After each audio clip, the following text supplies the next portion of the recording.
Old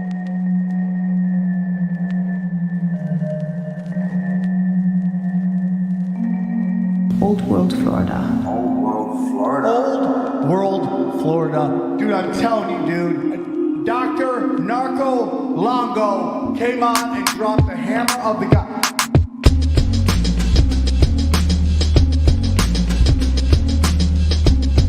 America's mother, daughter of Atlantis. God sent the weatherland, the devil sent the Spanish. Florida is Eden, the fountain of youth, Kali is deception. So Florida is the truth.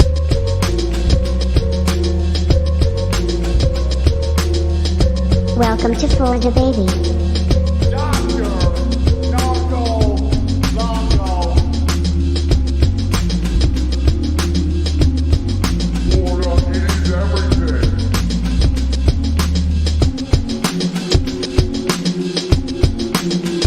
There's too much truth bombs being dropped. I can't digest it all.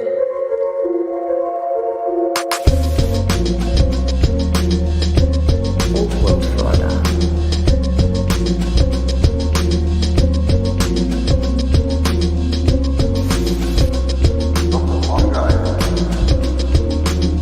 Please welcome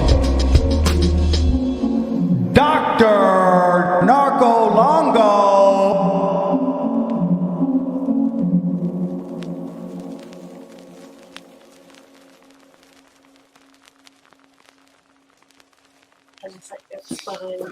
I'm listening. All right, y'all. What's up, guys? Howdy. Hope everyone's doing good. Juan's on the toilet, so we'll just give him a sec to wrap it up. He's yeah. But we're gonna be talking about the black drink tonight. I don't know if who out there knows what the black drink is, but if you followed my channel for a little bit, I talk about Yaupon, Cassina, these different names for it. But the ingredients could vary tribe to tribe, but the black drink was this kind of communal, shamanic beverage, also a bit of a libation that was used by the tribes of the Southeast United States, especially Florida, and down into, Mexico, South America, the Caribbean. So the black drink, very, very trippy. Sometimes it was called the white drink. Sometimes it had other names. But the black drink was, somewhere in between coffee and like an ayahuasca trip, somewhere in between there. It was very, very close to coffee in color and effect. And the goal, it was often used as like a wake up drink.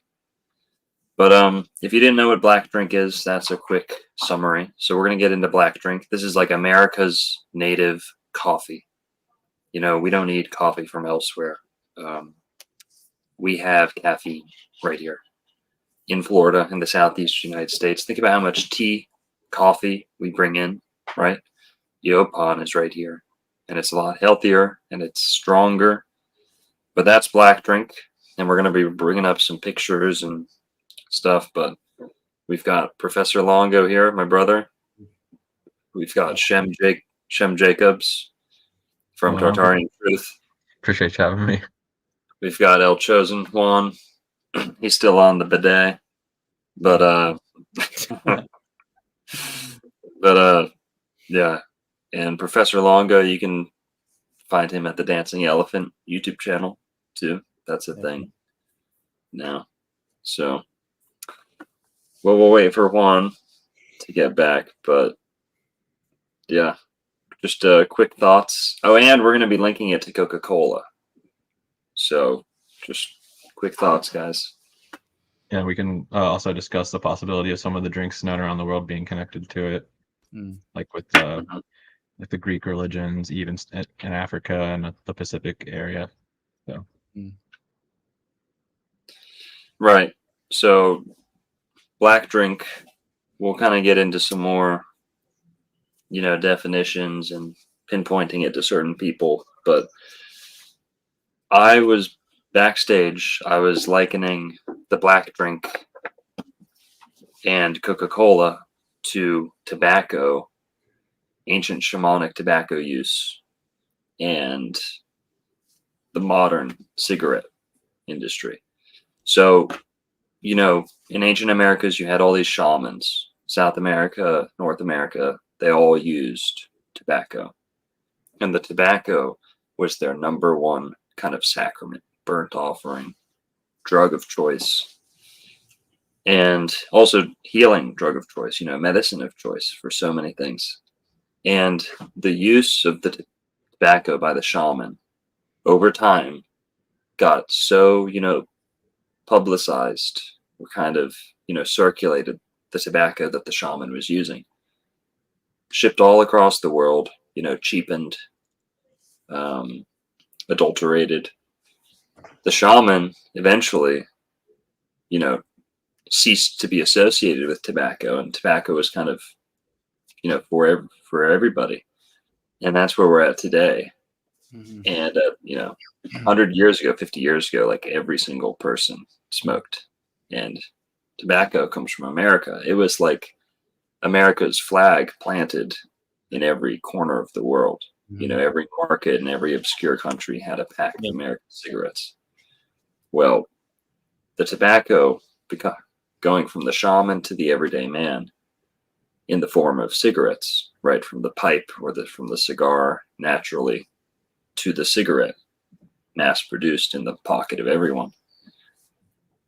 And the cigar is being used by all the world leaders, you know, blah, blah, blah. Very analogous to the black drink, being this shamanic, you know, community backbone, morning practice, daily ritual used by the native tribes of the Southeastern United States and all over the Americas, pretty much under different names too.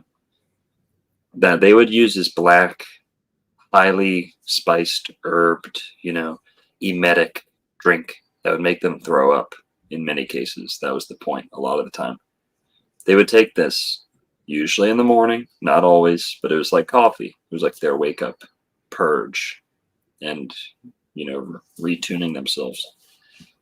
That, for people who don't know what black drink is, you know, we're connecting it to Coca-Cola, because Coca-Cola is today essentially the modern everyday man's black drink. It doesn't need to be black. They make it black today. But blah, blah, blah. Coca-Cola is the modern day black drink. And just how, you know, the shaman's pipe turned into the pack of cigarettes on every street corner. You find Coca-Cola on every street corner, in every movie, in many world leaders. So we're going to be getting into this too. And, you know, like, I'm a vegan, vegetarian. My brother is too. You know, we're pretty health conscious, whatever that means. There's something to this stuff, and we're gonna be talking about that. You know, we're not afraid of any taboos. You know, I'll talk about anything being good or bad. Yeah, but there's an interesting guy named Ray Pete. I don't know if you guys know Ray Pete, but he's a like alternative health guy. He's really out there, like flips it all upside down. But his take is basically that sugar, like in a Coke or something, or coffee with a bunch of sugar, is only bad if you're eating a diet that's not nutrient dense. So basically, if it's replacing other things, then that's bad. But if you're getting everything you need and you're adding on the sugar, then it's actually extremely beneficial because it's de-stressing you. And that is much more important than you know what I mean? So it's like if your vitamins are taken care of, you're eating your pretty, you know, your normal diet, but then you're drinking like 2 cans of Coke, that's just chilling you out. It's just like de-stressing you. And that has like a ton of health benefits to it. So he's like a huge proponent of sugar basically as like a de-stressor, because he thinks that stress on the body is basically more detrimental than almost anything else. And I think there's something to be said. And to Dr. Longo's point, you see the progression when you sort of materialize things. Like you take away the spiritual aspect of tobacco and it becomes just like this industrial tool, you know. Because there's something to be said there. You know, people like Terrence McKenna and other people would say, oh well, tobacco and caffeine and sugar caused or made it possible for us to have an industrial revolution, to have capitalist societies, office life, like all that kind of stuff. But that is true. But you also have to answer the question of, well, people have been smoking tobacco for a bajillion years, and people have been drinking yerba mate and teas with caffeine and sugar for, you know, ancient times. And why weren't they building machines and, you know, running these societies? And it's because it had a spiritual aspect to it. It wasn't all materialized. You know, it wasn't like fuel for the machine. It was treated differently. And I think if you can contextualize things, that it changes its effect probably. And Well, for the Timucuans, I have here first fruits, blood, corn, tobacco, and black drink. These things were used to achieve a personal state of purity, to purify the environment, to attract the attention of and interact with the sacred, including ancestors and the gods. So, and my thing is another interesting aspect to it all, because what Shem said, that this kind of hypes everybody up, and we're all I'm up to 2 cups of coffee a day, right? America runs on Dunkin'. You got Starbucks. You got all these different places where they sell, again, coffee, which is central to, you know, you always need a cup of coffee in the morning type of thing.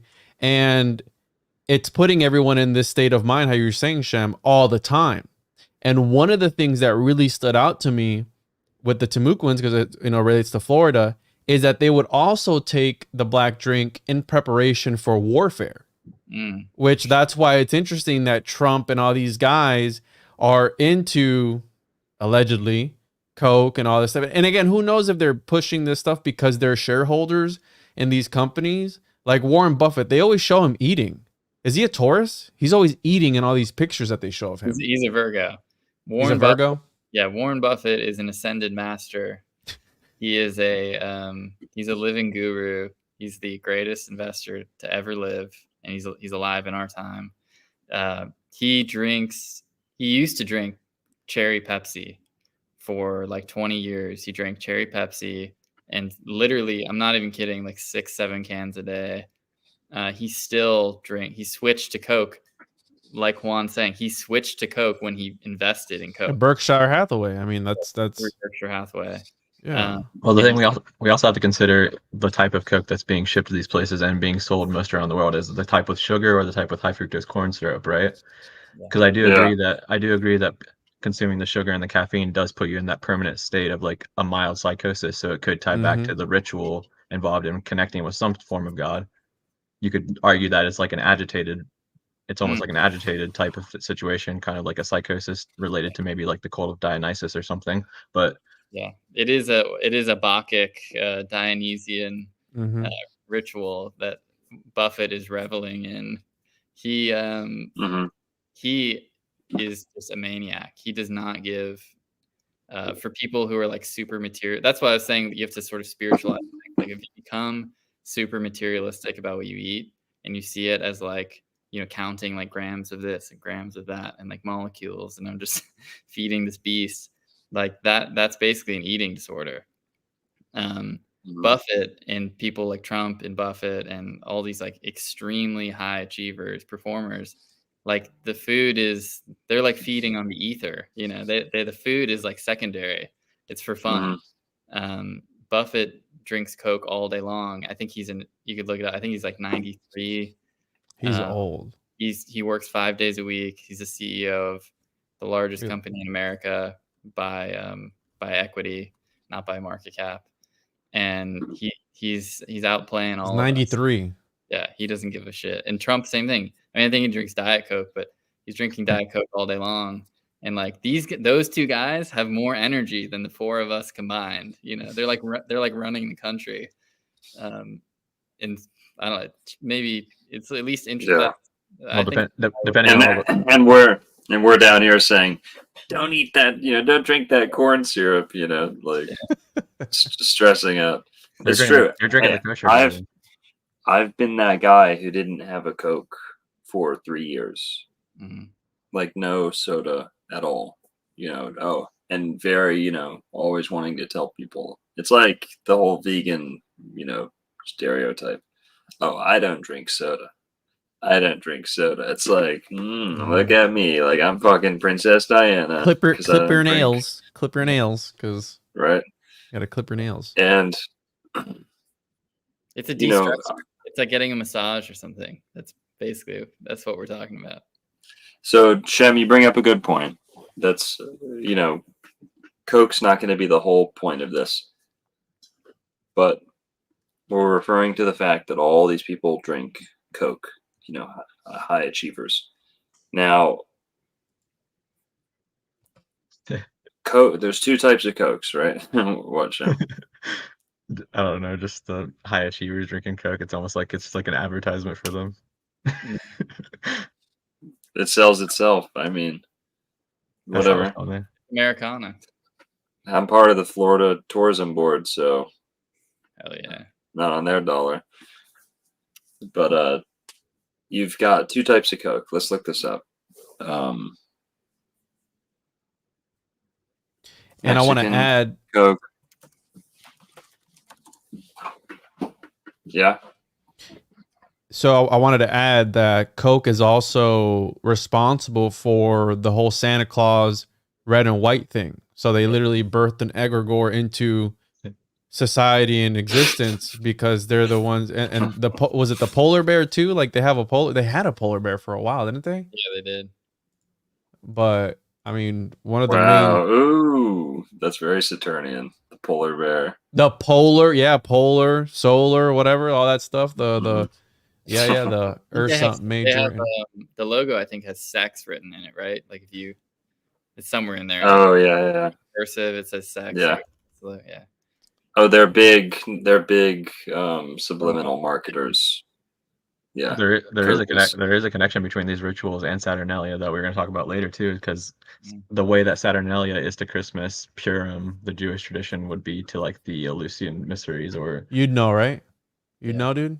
And I think even drinking Coke is Saturnian because you're literally sacrificing like the physical, years off your life. Yeah, you're like, look, Whoa. I'll take a little extra energy and I'll give you a little bit of my whatever, clean out my Hey, I always say this. I love this.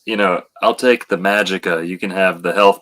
You can have the health points. I'll take the magica points. Like, you have 2 meters in life. And a lot of these health nuts think you only have the health meter, like up or down, and that's it.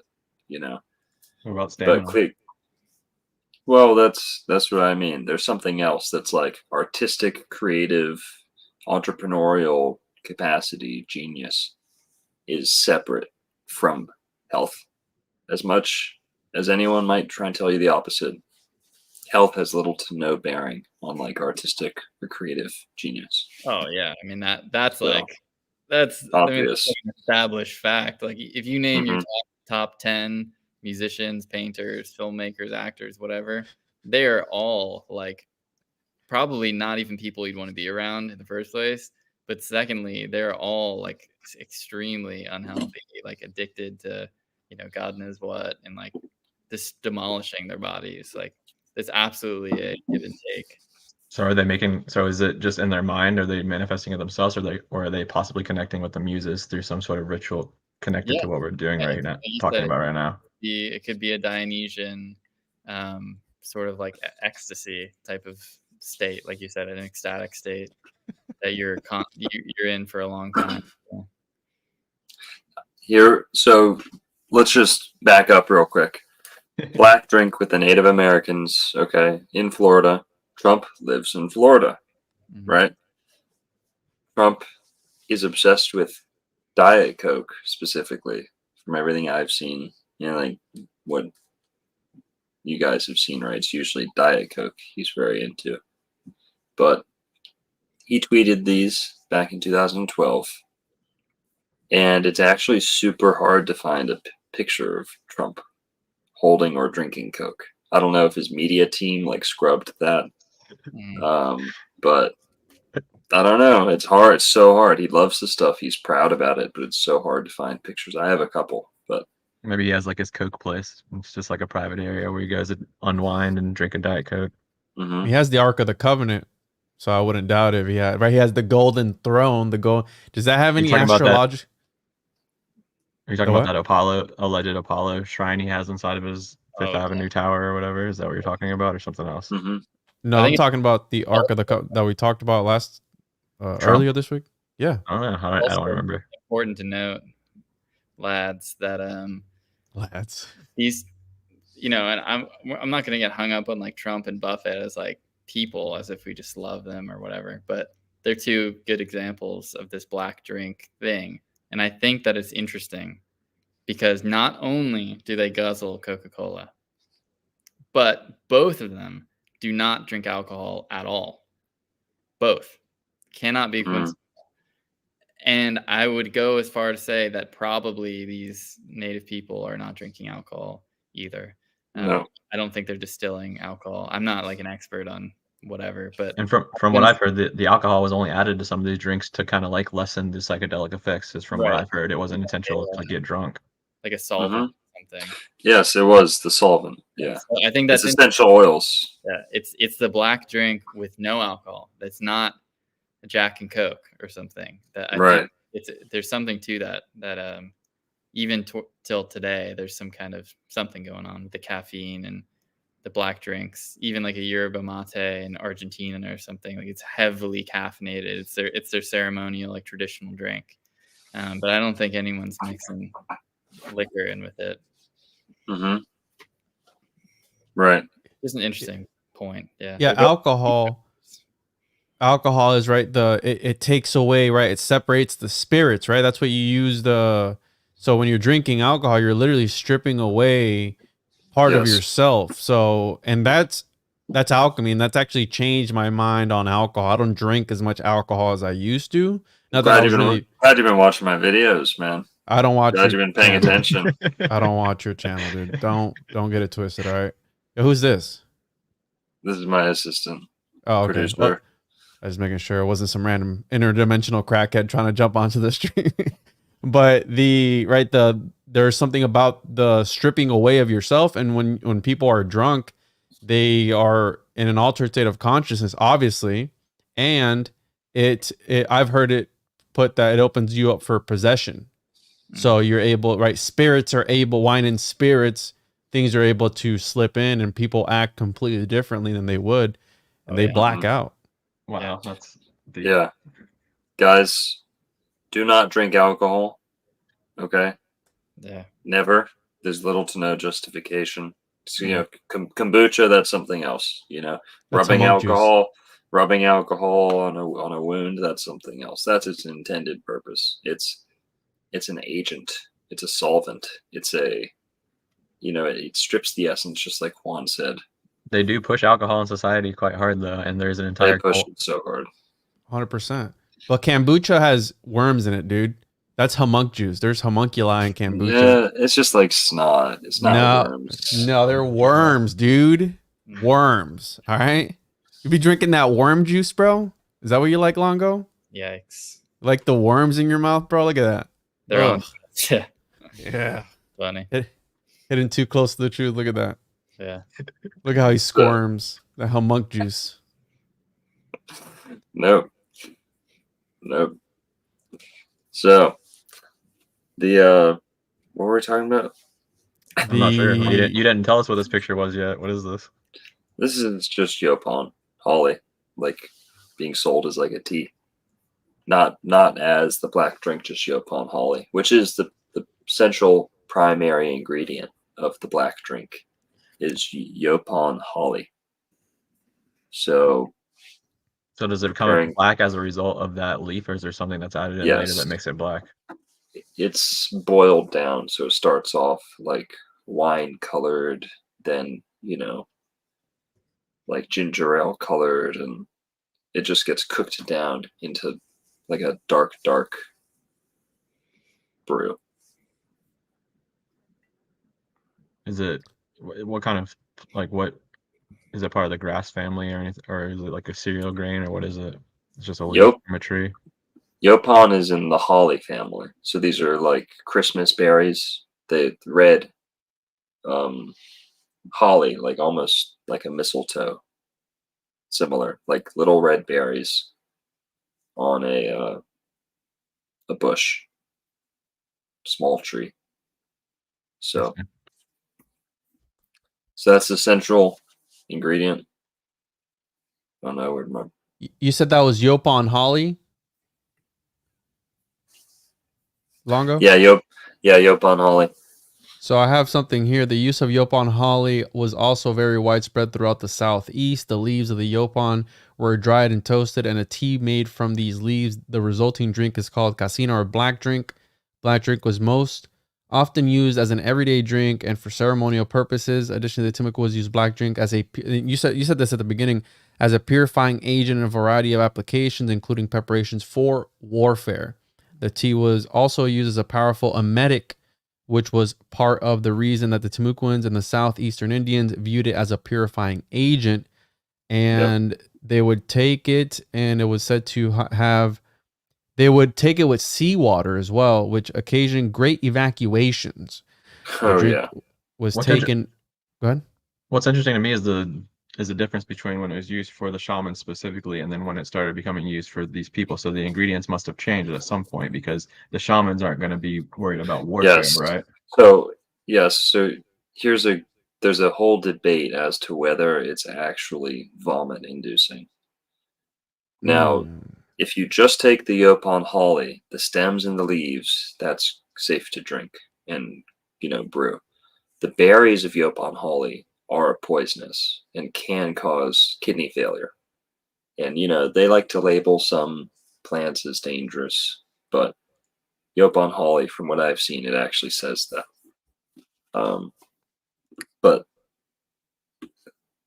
the danger or the throwing up is not even really necessarily danger. Just the throwing up probably came from, like what Juan just said, the seawater. So drinking seawater will make you gag and will make all your glands in your body like release.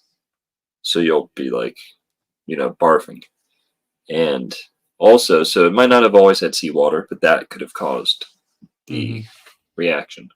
Also, maybe the induced vomiting was a plan to try to prevent some of the poisonous aspects while getting some of the psychedelic effects. Well, they also added emetic herbs, like it says here, which is herbs that would cause, throwing up on purpose. So any number of things in it could have caused a throwing up. And I think just, using my common sense, I think that the shamanic use would be like the heaviest dose imaginable.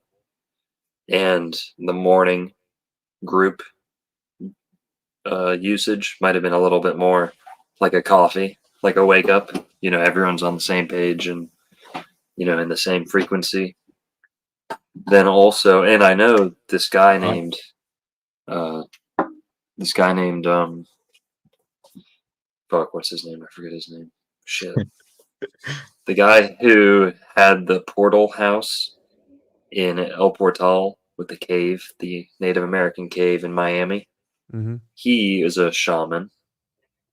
He was using Yaupon holly with a lot of people as like a strong dose, or I don't know if a lot of people, but himself and some people using a strong dose of Yaupon as something like a shamanic trip.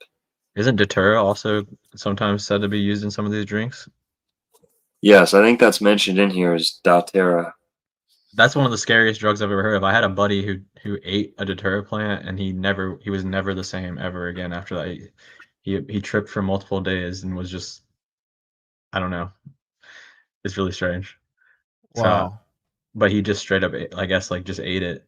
From what I understand, there was no drink involved. I have here also that it was used as black drink is a powerful stimulant containing large amounts of caffeine. However, as vomitoria was not used by any of the southeastern tribes as a labor or gynecological aid. It seems likely that yerba refers to black drink in this case. So they were talking about if the herb was used by midwives, right? Because it's also used by the shaman. So in particular, they believe that pareja refers to black drink twice in the confessionals, once in a question to shamans and once in a question directed to herbalists or midwives. All right, so pareja is the guy who interviewed some of these people, and I am getting this from To Make These Sins. I'll find the name later, but To Make, golly. Anyways, the Spanish and other Europeans quickly incorporated black drink into their own pharmaceutical applications. Black drink, it was believed, cleansed the urinary passages and prevented distemper in the veins. Its use even spread to France, where Charlevoix saw it taken as an emetic. So we talked about that. However, he contended that the manner in which the French prepared the beverage was not nearly as effective as the Florida preparation, as the French doubled the dose and boiled the tea for far too long. The Spaniards of Florida took to drinking the Cassina tea as well and regarded it as medicinal. So fascinating, dude. Can I pepper something into that? Yeah, that I really hope it mentions in one of these pages I have. One of the reasons that Florida was discovered, we're told, is that Ponce de Leon was looking for the Fountain of Youth.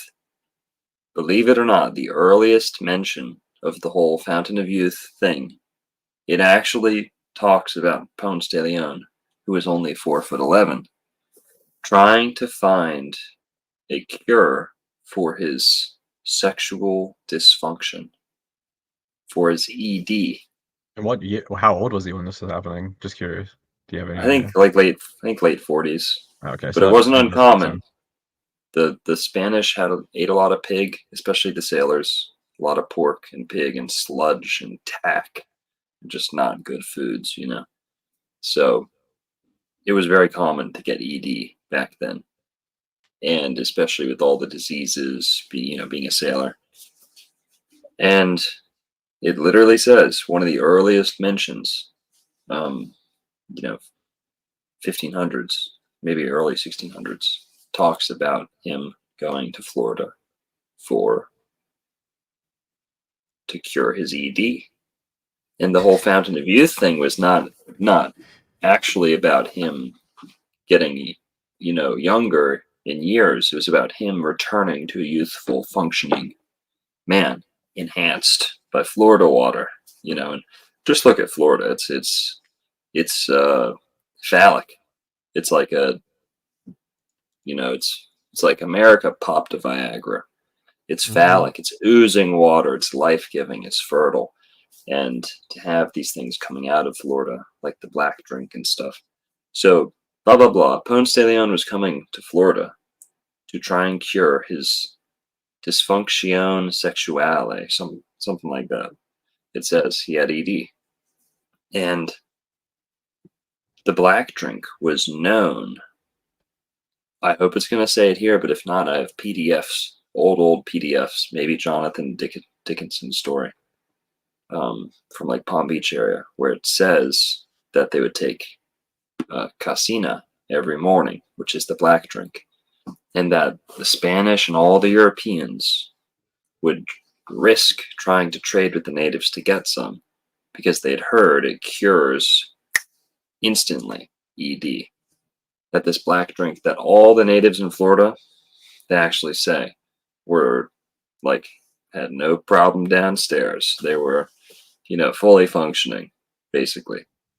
Did they ever, are there any stories of them consuming the black drink for like a fertility ritual or in celebration of a harvest, or was it just an everyday thing? It was, I wasn't there. I'm not like an expert, but it was like an everyday thing for a lot of the tribes. It was like a morning ritual. They'd get together. It's where we get the word casino too. They'd get together in like a, bulletin assembly, morning meeting, and that would get passed around. Now, if that was the high dose, I don't know. I don't think so. That probably had a communal dose. Then they probably had like a ritual dose. I'm just speculating. Yeah, because But to be under the effect of psychedelics constantly and then participating in warfare and all the other stuff that's said to have been happening back then, you would imagine that it would have to be a much more peaceful world for them to constantly be under like in that state of mind, I guess, right? Here we go. Perfect, right here. This is the account I was just describing. The Ais, who may or may not have been the Gesta. This is Jonathan Dickinson, who got stranded near Palm Beach, Florida, and he witnessed them brewing Yaupon. So that's like one of the most in-depth, English European accounts. Learned that the Spanish called the plant Cassina. Now this is very trippy because if you look up where the word caffeine comes from, they tell us it comes from, I think, kava in Turkey. I think kawa or kava, which is like where you get kava and cafe and stuff.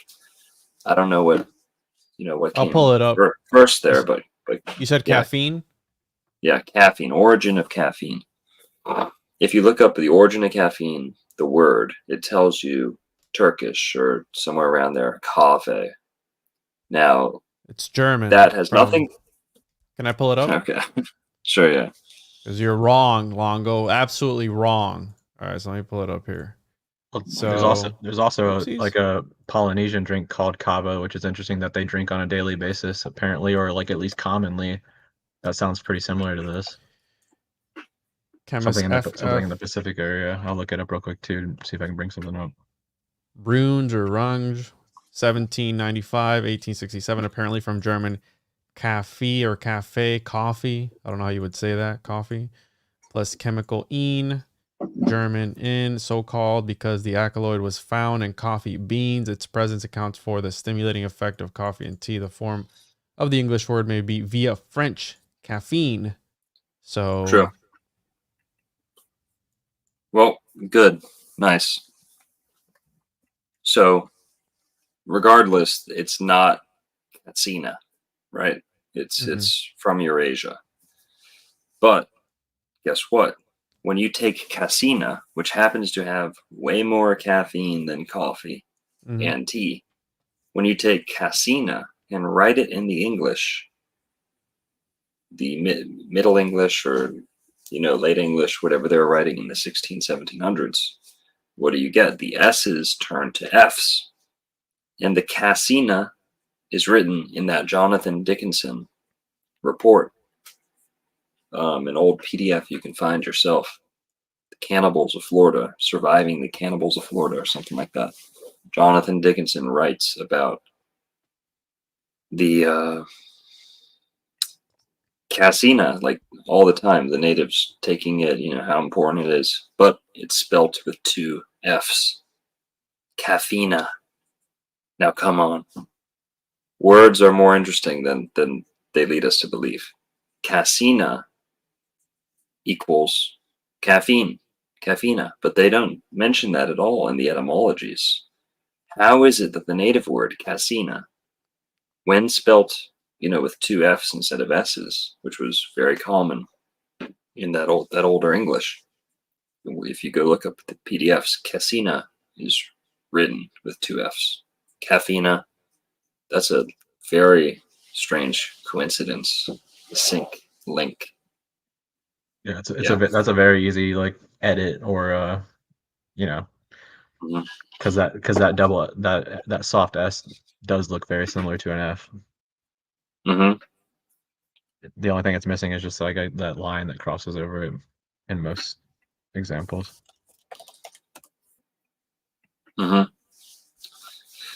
Yep. So black drink, Cassina.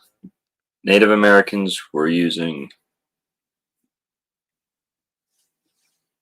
Here we go. Yeah, they had little cups, coffee cups, straight up, drinking them in the morning. Is also where we get the word casino. Casino, like just, masculine. Natives would get together and talk business in the morning. I want to add real quick, Longo, that talking business. And by the way, I don't know if we've talked about this about this on the channel or not, but we have the two spirits of the Timucua, which were the hermaphrodites, the man boys Mm, in their yeah. society, which also partook in the black drink ceremonies because they were seen as people who can interact in both worlds, the sacred and the pure, and the sacred and the polluted. So the Timucuas viewed the world in two separate ways, right? Good and evil, dirty, pure, holy, clean. And these two spirits, the hermaphrodites, which there are plates about it, the plates that you've pulled up, they're the dudes with the lady boys with their hair tied up, I guess. But you were saying here, the Lemoyne writes that on certain days of the year, a formal council meeting was held. The cacique and other elite men met early in the morning to discuss the concerns and affairs of the village, including issues related to alliances within the chiefdom. At the start of meeting, the principales, led by the oldest member, proceeding in order of age, approached and saluted the cacique. After the formal salute, the cacique heard the advice of the shamans and the principales. Cassina black drink was served on these occasions, and these meetings formed the basis of Timucuan political life. Actions carried out within the council house structured how Timucuans men related to one another through the enactment of political hierarchy. So they even used it in their political affairs. This black drink, when they were meeting, they would discuss it over, right? A cup of Joe. Is that what they call coffee? Or the cup of Joe? Yeah. Uh-huh. So we have it there related to the political activities of the Timucuans. Hell yeah. Pretty crazy. And the two spirits, the hermaphrodites, they were like the healers. They would collect the dead. Yes. They did a lot of it said that they weren't weird. They weren't born like, flamboyant. It was men who were like either fearful or did not want to take on the duties of a man, meaning like constant state of warfare,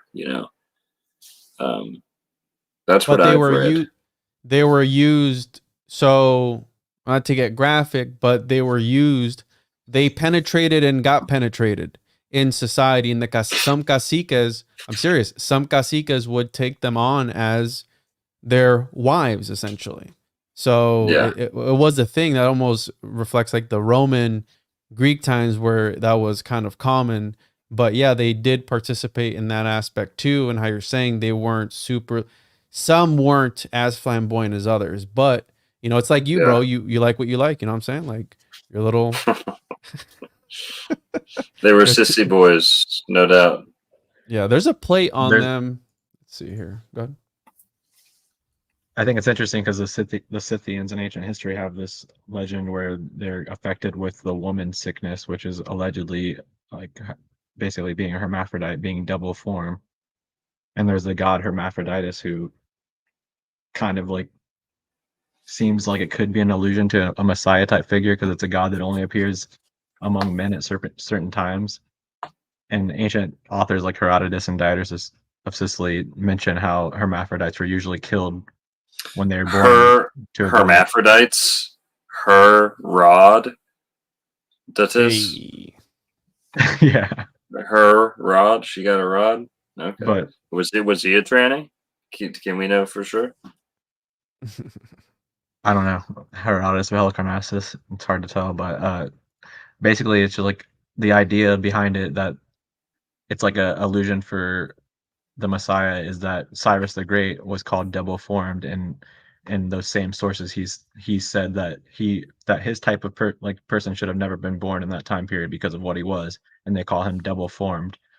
But they also call him a mule, which basically could allude to him being, both Persian or Greek and barbarian or whatever. But I just thought it was interesting because Cyrus the Great is known as the first Messiah of the Jewish people, like a Messiah, and he was called a mule, you said? Yeah, but he's a mule because he's mixed. He was like a mixed race.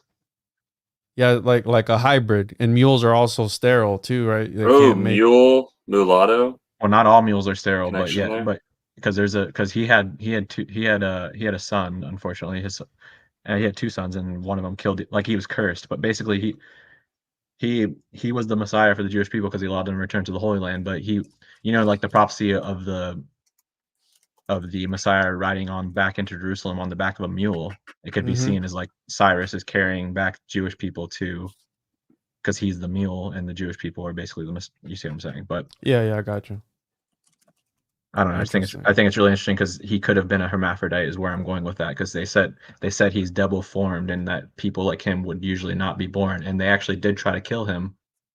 The king tried to, like his grandfather tried to have him killed, but this farmer had a child at the same time who was a stillborn, so they switched him out. It's kind of like a similar story to Moses. It's pretty interesting. I don't know.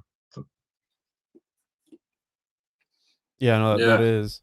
And Very- I said these two spirits could interact with the dead who were polluted because they walked within both, right? So they also did burial ceremonies as well. They would bury the dead. The Timucuans had, I think it's Carnell or Charnel houses. I don't know how to say it, but these houses where they would take the bones of the deceased and they would feed the bones and they would take them there and guard them from animals trying to take, because they would wait for the bones they would strip the bones and everything, and after they were done they would put the bones in a box they would prepare for the family that was given to the family, and the family would have to do offerings to the bones of the deceased.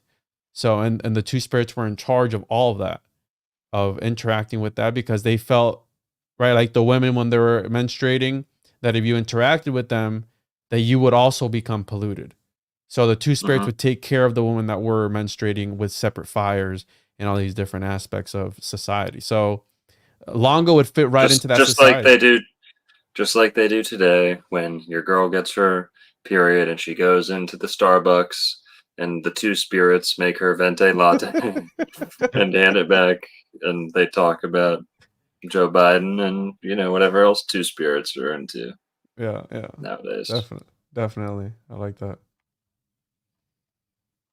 And did you see this picture? It looks like they're giants, bro. In this picture that I showed here, let me show it real quick, because it looks like they're giants. And speaking of like hermaphrodite, it kind of reminds me of Baphomet vibes here with the up and the down, and then everyone's the women are kind of smaller than these.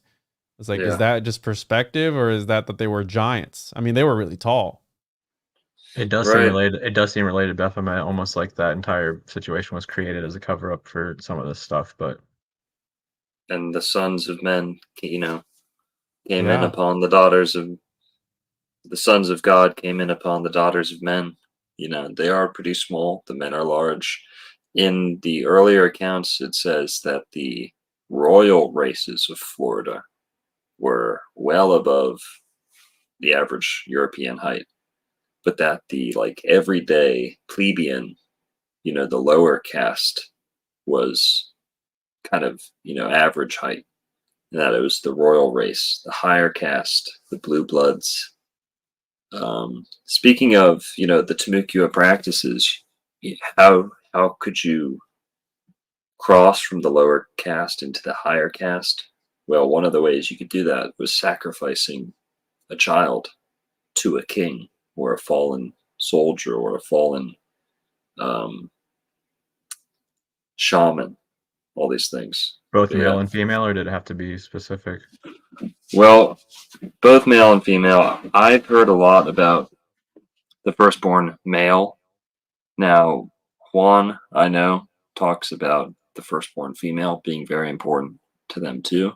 But in terms of them being similar to Canaanite practices, which Tim Bentz did in an interview with Rob Skiba that Robert Sepper turned into his Jekyll Island video, where Tim Bentz talks about how he's been to Mesopotamia and has seen Canaanite altars and Canaanite weaponry and all this stuff. And then he went to Jekyll Island, Timucua, to check out the Federal Reserve stuff, and started learning about the Timucua Indians, natives, and he was saying, well, hang on. They were Canaanite practices, sacrifice of the firstborn. They would sodomize their dead enemies. You know about that, Juan? No, I don't know about that. In one of the plates, it's pretty flippin' bizarre, but after they would take their black drink and, ravage the enemy in the woods, in the swamp, and whatever, at the end of the battle, they would sodomize their enemy, dead enemy, and dying enemies with arrows. And it said that they were so particular and like technical in this process that they would do it even if it meant danger. Like they'd go out it like it was a scalp, like it was as important as a scalp. Like get that scalp, bring Gotta it get back. that ass. Yeah. But let me read. Yeah. Let me read this real quick. So, because sodomy is important to this aspect, and I'm going to add something to the sacrifice here to Coca-Cola, a conspiracy. There is in fact no direct association of Timucua two spirits with that, with what Europeans construed as sodomy. Laudenaire refers to the practice of sodomy being present among the Timucua, but fails to single out two spirits as being associated with this practice. Many other accounts of sodomy among the Timucua exist. The Franciscan confessionals include questions about sodomy and pedestry, pedastry, right? Is that am I saying that right? Pedestry, as well as pederasty, as well as a question about same-sex desire between women. Conversely, linguist Julian Granberry includes no word for two spirits in this dictionary of Timucuan language, nor the sodomy was a part of the Timucuan sexual practices and was not conceived as a unclean or a perversion, as much different perception that led a much different perception than that held by Europeans. Yikes. The sexuality of two spirits among the Timucua, however, remains uncertain, given the strong association of two spirit tradition with homosexuality, both historically and today. Timucua two-spirit people probably engage what the European defined as sodomy. So that's interesting. And also the aspect of the conspiracy, and I'm going to be careful how you say this, where they used certain cells from a fetus in the production of flavor for some of these drinks. And so the conspiracy goes that they're firstborn. So this is how it goes, that there was in fact a company who was making artificially created flavors from the stem cells of that fetus, okay? And then they replicated those. So it started from the stem cells of a fetus, and then they made replications of those cells and reproduced them. And they were using that for artificial flavoring. Now, that's real. And from what you can look up, again, if they never used it in any of the flavoring of any of these companies, allegedly. So you can look it up yourself. And again, I know it's probably going to, for the YouTube crowd, is going to not be good, but it is a conspiracy. And that's why people tell you, oh, you're going to drink Coke. Like I've had people send me emails because allegedly Coke contains fetus cells. So I mean, there is a push for them. They do want that kind of cannibalism aspect. That's why they push people eating pork, because there's the association with pork and humans. But I think that has something to do with it as well. Like some people who don't eat pork would drink Coke, is where I'm going with that. Yeah. Wow, dude, I've never seen this plate. No, wow. Here, we can read it at the bottom too. Yeah, you can read that? Nice. Go ahead. Yeah. Here. How Utina's men treated the slain of the enemy. During all the time that the French had dealings with the great chief Olata Utina in the war against his enemies, no pitched battle was fought. It all happened in ambushes and skirmishes, fresh troops constantly replacing those who retired. Whoever put the enemy to flight first was credited with victory, even when the number of his losses was very large. In these skirmishes, those who fall are immediately dragged off by men, especially charged with this duty, so that they don't get sodomized. With a sliver of reed sharper than any steel blade, they cut the skin with the hair from the skull all the way around. The longest hairs being twisted into a plate, the hair from the forehead being rolled up for the length of 2 fingers. with that of the back of the head, in the manner of the ribbon of a bonnet. Immediately afterwards, if they have time, they dig a hole where they make a fire of smoldering moss, which they carry around in their leather breechclouts. The fire lit, they dry the scalp until it becomes hard like parchment. At the end of the battle, they are accustomed to cut the arms of their victims off at the shoulder, and their legs at the thighs. The bones laid bare are crushed, and the pieces, still dripping with blood, are dried on the same fire. Then they return home triumphantly, with the skin of the heads at the ends of their spears. What astonished me, for I was one of the men sent by Laudonnière under Otigny's command, was that they never left the place of battle without piercing the mutilate corpses of their enemies right through the anus with an arrow. During this task, a protective force always surrounded them. What is that? Where I'm gonna f your ass up comes from? Probably like, yo, I'm gonna mess you up, bro. You know what I'm saying? Like, is that, dude? That's hardcore. That is some hardcore stuff right there. I'm trying to imagine what is the significance of that, because it seems very important. Like, what do you have any opinions on it? Is there anything written about it? I mean, it's let me say this. Okay, the Rings of Saturn, bro. No, well, yes, you're on there. I can tell you right here where it is. When you're scalping someone, this is why they guillotine people. Okay, it's believed by some. You don't have to believe this, but this is one interpretation. And to me, the most compelling one. The scalp is the crown chakra of your enemy. You seek to disrespect your enemy, not only in this life, but the next, and in every life. Oof. By taking the crown chakra straight off the head, okay, you're hindering, tampering, if not foiling, the reincarnation process. This is a major blow to the soul. The soul seeks to escape, ideally out the top of the head. Now, that's the crown chakra. If you bottle up the pressure at the top, you might shoot out the bottom, right? Well, the root chakra is your bottom. The gooch chakra. It's your hole, your butthole, essentially. Nice. And that's the only chakra that can be directly, like, essentially touched. That's why it's such a fiddled with in all these occult circles and stuff like that. Well, yeah, exactly. I was gonna say that's the whole thing with what I call Sodomic time travel, where these occultists do the butt stuff to achieve altered states of consciousness. Juan knows all about that. Juan knows all about that. What event could possibly take place? Hang on. So they would take the arrow, and then they're going essentially for the top chakra and the bottom chakra. Now, are they thinking about chakras when they're doing this? I don't know. It might be instinctual, but they're going for disrespect. Now, what's interesting is that the natives of Florida, they were fierce, vicious, but they had certain moral code. Now, sodomizing the victims was a-okay, but they would never, rarely, if ever, they would never decimate, fully kill off their enemies. Never, even when the opportunity was there.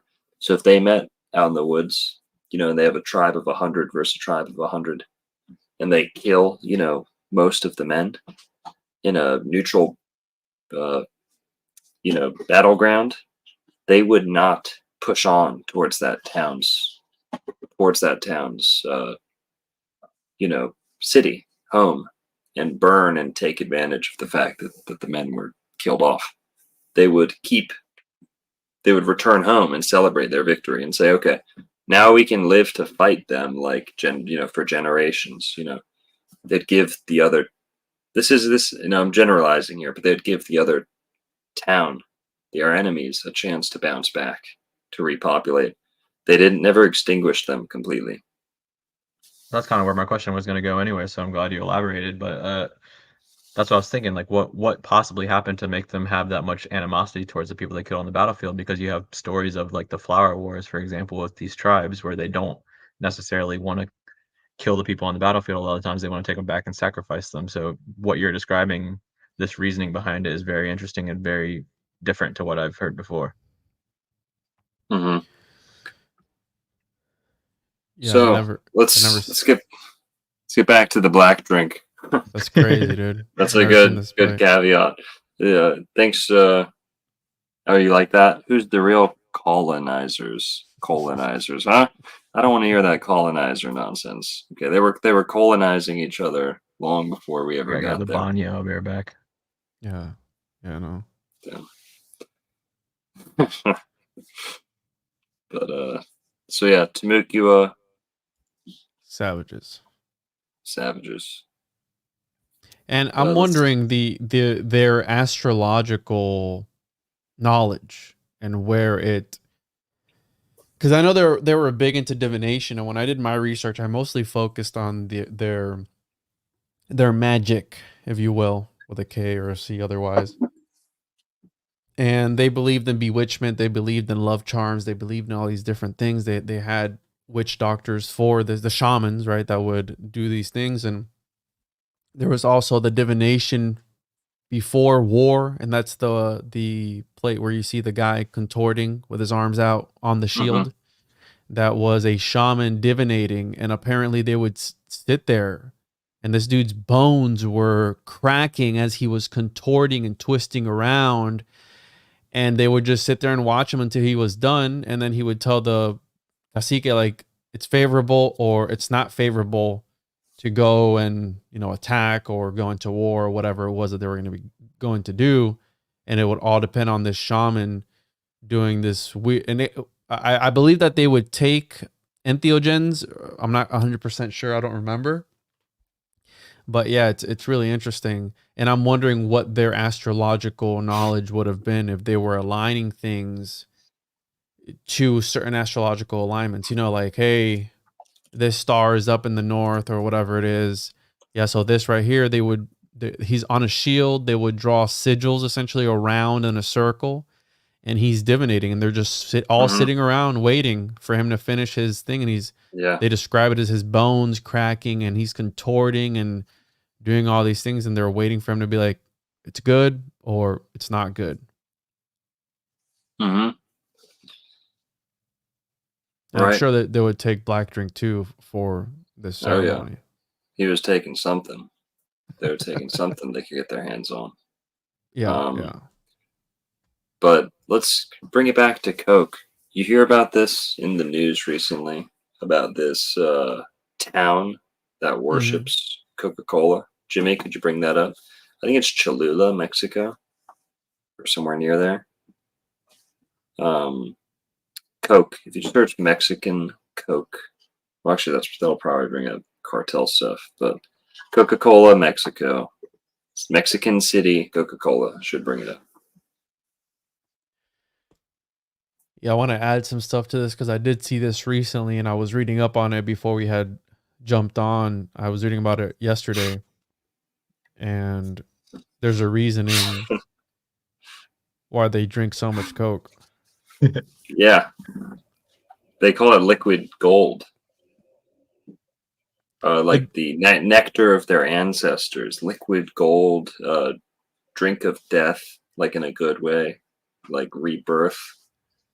Well, did we talk about the Florida connection? Did you talk about how, were you able to confirm that water from Florida Springs was being used in the early Coke days? Yes. Is that real? Let me bring that up. Speaking of De Leon and the Fountain of Youth, which I don't believe De Leon was a real person, dude. Yeah, that's okay. He's probably your daddy, dude. He's probably your daddy. You know how many chicks he banged in Puerto Rico? He's legit, probably. You're probably a little De Leon yourself. Yeah, maybe. Wow. High spring water. So here, let me zoom in on this. Seven Springs Water Company. 7. Oh yeah, quite a mythological name, title too. So Coca-Cola purchased High Springs Water Bottling Facility. Apparently, they only ever used it for water. That's what they're saying. But how can you track water? Can you put a barcode on water? Can you put it was getting sent out to all these places. They could have been using it for other things. I know that they were pulling water from Florida in a similar agreement in the 80s somewhere, but this is just the one I brought up. That's from the Florida Springs Institute. I Apparently, didn't believe you. That's why I was asking. oh yeah, Coca-Cola was pulling Florida spring water. That was their number one. For a time, that was where they were trying to get their water. Now, I think most of the time, they're pulling it out of local. So wherever their local plant is, like regional plant, it's taking municipal water from that area. Mhm. So if you're in Florida, you might be lucky enough to be getting Florida spring water in your Coca-Cola, which is probably why Trump's benefiting so much from his Coke. He's in Florida. A lot of Bill Gates also, fudge that guy. He's a loser and a tranny and wants us to be consumed by GMO'd mosquitoes. His wife, ex-wife, probably a dude, but so Melinda Gates of hell, whatever, blah, blah, blah. All this stuff. Say what you want about the guy. He also, count him up there with Warren Buffett, Trump, and all the other guys. Here, I'll just search it. Yeah, Bill Gates is definitely up there. Does Elon Musk drink Coke? Has he ever? Gates says he drinks 3 to 4, which is nowhere near as much. Elon Musk, yes, big into Coke. 4 cans per day. Yeah. What the heck? Big into Coke. That's so much sugar. He's wearing the Coke colors right there in that Dude, bathroom the elite want us all to think that sugar is like the ultimate. Have you seen his body though? I mean, come on. Yeah. Okay. Well, dude, men don't have bodies. They have bank accounts, dude. Okay. Jesus. Oh, look. Oh, remember he tweeted that? He posted, next I'm buying Coca-Cola to put cocaine back in. That was one of those tweets that he first posted when he had bought. Interesting. The Coke Zero with the gold can. It's liquid gold, baby. That's caffeine-free Coke, I think. Caffeine's the best thing in Coke. So he is a loser. That's probably why he's chubby, not getting the good stuff. So, well, Shem, you brought up a good point earlier that we never got into fully, was Mexican Coke versus regular. If you ever see a glass bottle of Coke, 99% chance that it is a Mexican Coke or the healthier flavored sweetened version of Coke. Mexican Coke is made with cane sugar. And it has, I think, 6 ingredients. 1, 2, 3, 4, 5, 6. 6 ingredients. And I think normal Coke has like 9, if not more.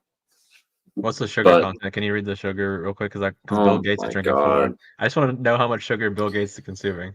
Freaking shit, it's 39 grams. So 39 times 4. It's not that bad, dude. Orange juice has more than that, dude. Fucking sugar's not that bad. People freaking out. It's like, dude, fruit is all sugar. Yeah, one or 2, okay, but 4. You ever seen a hummingbird? Dude, they're wired. They're ready to go. Those things are fucking. They're cracked out, bro. Those things are wolves of Wall Street. Hummingbirds are. They're wired on that sugar. That's what these people are. Sugar's not that bad. They must have invincible bodies. Because I could not do that. Whatever. I'm not advocating for Coke, but I like Mexican Cokes. Definitely a guilty pleasure of mine. Not even guilty, just proud. And if you find the kosher Cokes, they're made with cane sugar too. It has a kosher label on it. You know, right? You know about that, Sean? Look at that. Oh, did you know that they also they have interest-free loans? You guys see that?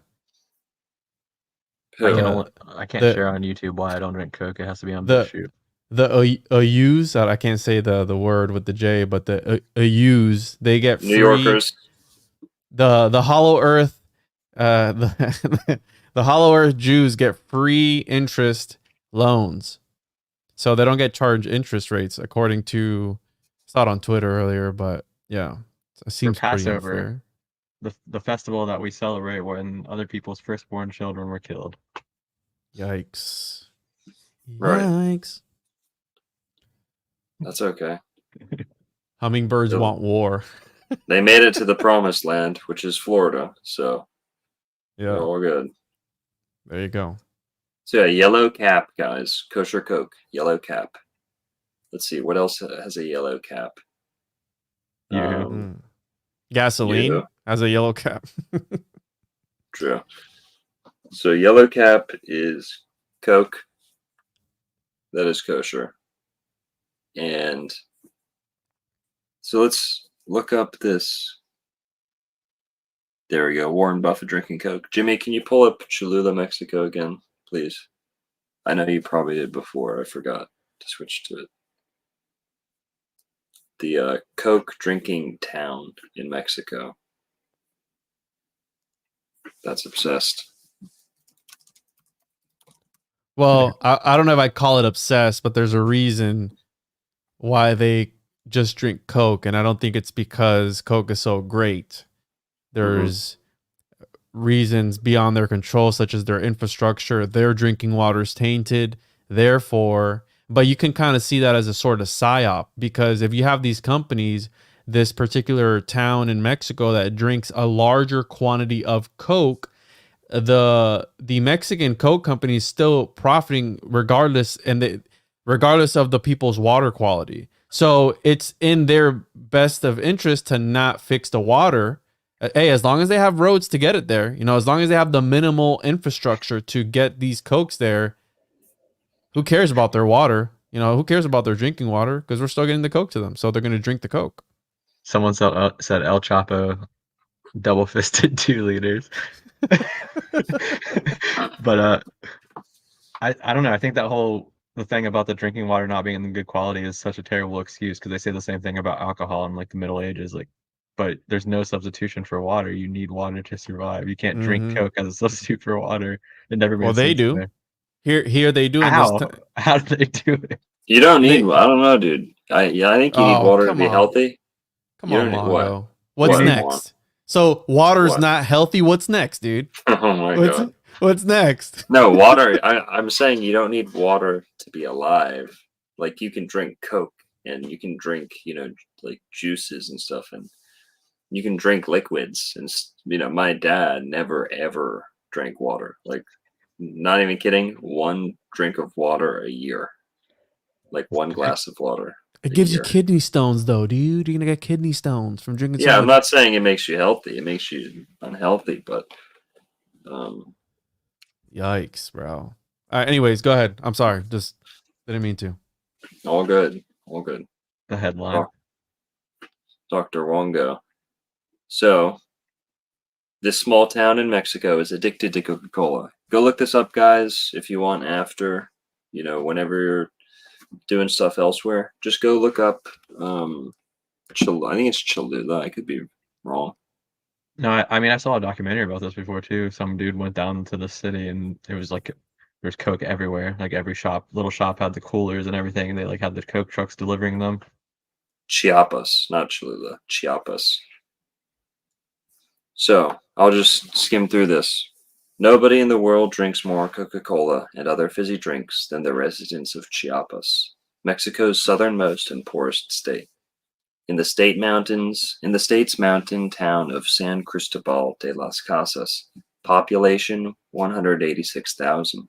Locals drink just over 2 liters of soft drink a day, or around 800 liters a year.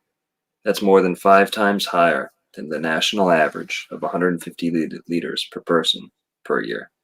That's the national average. Dude, it's Mexico. Consequently, Mexico is facing an obesity epidemic, and in Chiapas, health officials have declared a diabetes emergency. Yes. Pedro Jimenez lives in San Cristobal, blah, blah, blah. Some fat Fat loser. Sometimes He's I don't want to crying in hear. the I picture. don't want to hear the. I don't want to hear the. I want our like, water that. fixed. You're I don't trying, want to. you're trying to like promote it as positive, and there's like people crying and people being overweight. In the Don't. Someone said, don't skim over the part. If someone can drink 2 liters of Coke, like double fist 2 liters of Coke and drink that in one day, that's one of the most impressive things I've ever heard. That sounds What like do you got to hell. say about that, Longo? Come on. How do you think they build those houses so quick? They're like they're like the hummingbirds. They're ready to go. They're just, golly, that's hilarious. Oh man, I'm done. So yeah, he had diabetes. Boohoo. Tons of other stuff will give you diabetes. But here, this is the part tortillas I give you like. diabetes. Probably. Liquid gold, they're calling this stuff. Coke, liquid gold. An hour away from San Cristobal lies the indigenous town of San Andreas La Reynezar, where Coca-Cola is considered liquid gold. It's used by local shamans like Maria Lopez as part of their religious ceremonies. As Maria aims to cure a diabetic, she prays over bottles of Coke, as incense and smoke from hundreds of candles fill the air. Situated right next to her shrine is Maria's own Coke fridge. She sells around 50 crates a month. Is this real? There's no way. I'm sorry, bro. Yeah. It's like Longo's like, you see, they use it in ceremonial settings. You see, it's so beautiful. They're tapping into their roots. Here, golly, dude, I don't know, man. They got triabetes down there. If it is real, just imagine having that life. That would be incredible. Like I'm trying to imagine like living in that mindset where you think Coca-Cola is like this religious icon. Hilarious. Dude. Oh man. Can't be real though. Dude, Coca-Cola good, man. The white man make it bad. Yeah. It's the white man that put the bad stuff in there, bruh. Yeah. Straight up. Sure it is, dude. Gosh, that's fun. That's hilarious, dude. So, can I keep reading, or is this too ridiculous? Yeah, no, go ahead. You guys, you not want that to be long. okay? Yeah, I'm gonna be fine. You'll be okay, girls? Shem needs to shut up. Shem, mute your fucking mic, bro. I'm muting.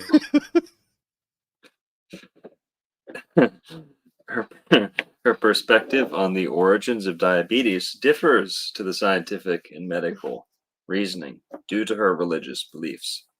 This drink has healing properties, she says. Diabetes is caused by anger and problems in the family. When we scold each other, when we yell at each other, it turns into diabetes.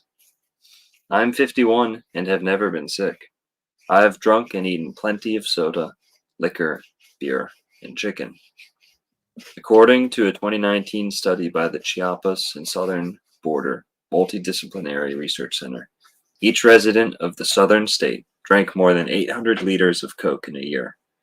This equates to more than 3,250 milliliter cups a year. Why such a large consumption? Safe drinking water is becoming increasingly scarce in the town, where some neighborhoods have running water just a few Don't read that times a part. week. Just skip this part. Yeah. You don't have to worry about this part. I know, it's just emotional, but here. Are we allowed to play that? I think so. It's not. I think it's okay. We'll skip through it. Those are the coolers I was talking about. You see that? Go back a little bit. Yeah. But look how much that is. Like it's like these people have like barely have like a civilization, and this is what they're working with Coke. Well, that's Shem, what I was saying. Shem, to be fair, those people are Oompa Loompa sized, so the bottles just look bigger. Here, wait, can you hand me the Texas Coke, please? Everything's bigger in Texas. Dude, no joke. We gotta show this. Shit is nuts. What? Here's the regular Mexican Coke, right? Here's a small one. It's a small one. It's the same size. Seems nice. This is a regular Coke. All right. Mm-hmm. Here's a Coke from Texas. No, you're holding it up higher, bro. No, dude, look. Look. What does What's the on- bottle say? How much? What's on the back, dude? That does look a lot bigger, actually. Hold on. Yeah, that does look a lot bigger. What's the liters like on it? Is it bigger or does it look bigger? No, it's bigger. It's 500 milliliters. Regular is 355. Wow. This is one that we got at a Mexican restaurant in Texas. So Texas is on its way. Sham, It was is what fucking huge. that's what she said. Every fat chick in Texas has got one of these gripped between her. Home of the Giants. You gotta get that giant Coke. Hey, man. I'm with you. So let's see. Whatever, he's masked up in Mexico. Here's the shaman. She looks like a Coke drinker. Yeah, I would say so. Never been sick, though. But in Mexico, they don't consider diarrhea as anything cause for concern, though. So She's about to show the ancient ritual of pouring.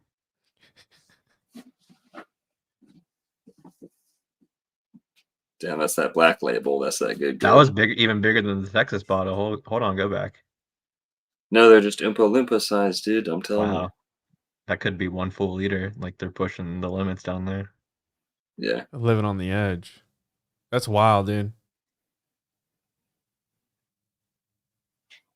Yeah. That's hilarious. She's got this vending machine right there in her little It's an Santeria. So keep in mind, you're Ultra. barely able to take like a normal shower, but you have these like high-tech Coke machines. Well, Shamless, so I was telling you, keep them at bay. Keep them, give them just enough to where they can consume our product, but don't fix anything else. You know what I'm saying? Like all the taxes that they're paying on this Coke, just don't invest that back into the community. We don't need all that. As long as the roads are working and our trucks can haul the product to them, we're good. Send it. You know what I'm saying? Well, that's what I was curious about. Is the crime rate down in that area? Is Coke providing some sort of security? Is it a psyop? Is it a sort of like operation where they're running to see if people can just live on Coca-Cola? I mean, that's also a possibility. Bro, I'm serious. Like, what if they're running a sort of operation to see the effects, like long term? Like, we're gonna pump these people full of this stuff, and hey, it doesn't matter if you can use Coke to clean rust off of your bumper. Don't worry about that. They've done way worse. So yeah, I mean, you're not in the wrong for thinking that. You know what I'm saying? I never thought about it before though. You would know. Your people would know what happens. You know, when things start to go south real quick, right? So. Just operations. That's all I'm thinking. As soon as I saw that, I'm like, there's something much darker than just Coke going on there, dude. Juan De Leon, can you talk about Juan Ponce right here? Juan himself. Juan Ponce de Leon. Can you talk about how they would, did you come across that in your research? How they would pour a bit out before they would drink the Timucua, the black drink? Have you seen that at all? No, I have not. Right. So, you've got sacraments or the divine wine or the communal beverage of a ceremony. But then you've also got what's called a libation, right? And the libation, not exclusively, but generally refers to something that's like poured out of the cup, onto the ground. For the boys. Onto the animal you're about to sacrifice, onto the temple. The platform that they're going to be sacrificed on too. Oh wow! Right. So here, this is a libation, right? Oh, interesting. And a libation is a ritual pouring of a liquid or grain, such as rice, as an offering to a deity or spirit, or in memory of the dead. It was common in many religions of antiquity and continues to be offered in cultures today. Various substances have been used for libations, most commonly wine or other alcoholic drinks, olive oil, honey, and in India, ghee. The vessels used in the ritual, including the patera, often had a significant form which differentiated them from secular vessels. The libation could be poured onto something of religious significance, such as an altar, or into the earth. In East Asia, pouring an offering of rice into a running stream symbolizes the detachment from karma and bad energy. So blah, blah, blah. There's one here. Ancient Israel, libations were part of ancient Judaism that are mentioned in the Bible. And Jacob set up a pillar in the place where he had spoken with him, a pillar of stone. And he poured out a drink offering on it and poured oil on it. Genesis. Well, all three of Yeah. the yearly pilgrimage festivals for like going to the temple where they involve libations. So it's even more than that. They're only giving you one example. There's at least like 8 or 9 different holidays that they do libations for in Judaism. Mm-hmm. That's just one of the many connections between Native Americans and Hebrews, Jews, Israelites. Well, that's why I was curious earlier when you were talking about the shaman class using the drink before everyone had access to it, because yeah, over in Israel and the Phoenicians and the Greco-Roman societies, it was kind of like an exclusive type of thing, but it was more like a hallucinogenic. So when the shamans were using the black drink, was it more hallucinogenic, or was it altered between the two different exposures, or? Yeah, a strong dose was enough to be hallucinogenic or to give you a vision. You know, you're not walking around doing tasks on it. But then there's also mention of it in the secular use being just like a, mild coffee in the morning that everyone drank and it just gave them energy, woke them up, just the caffeine. So I think if you're just using the Yaupon, you're getting more of that tea effect. If you're using the Yaupon with the vines and the different herbs and everything.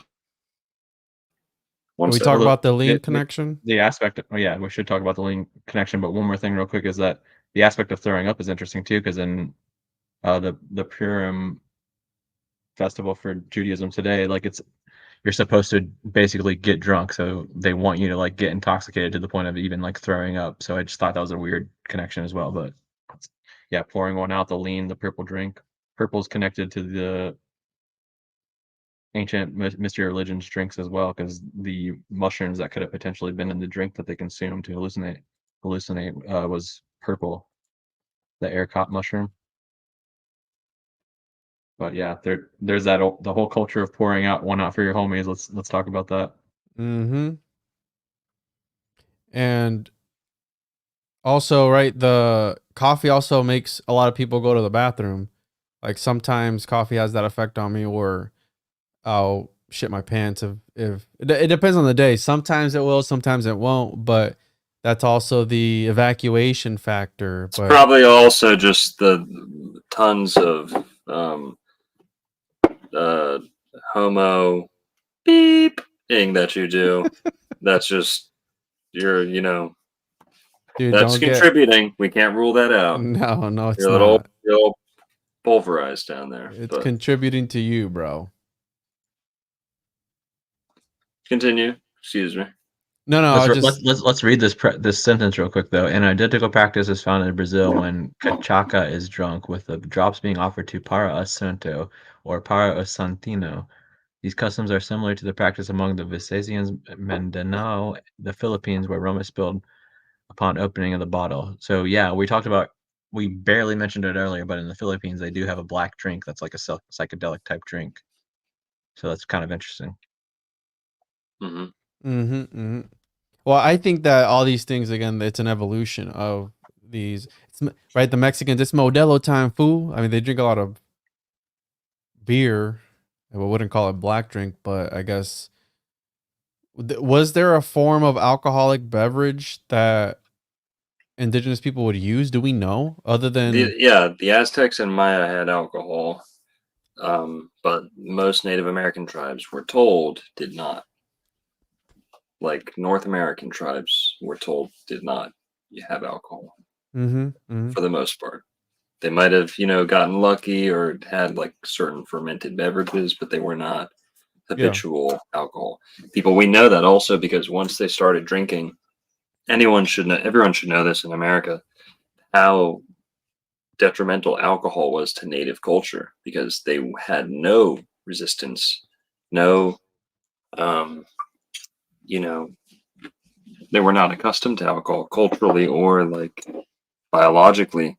So when natives drink alcohol, they were way more predisposed for alcoholism, and they get Yeah. super fat off of Mhm. alcohol.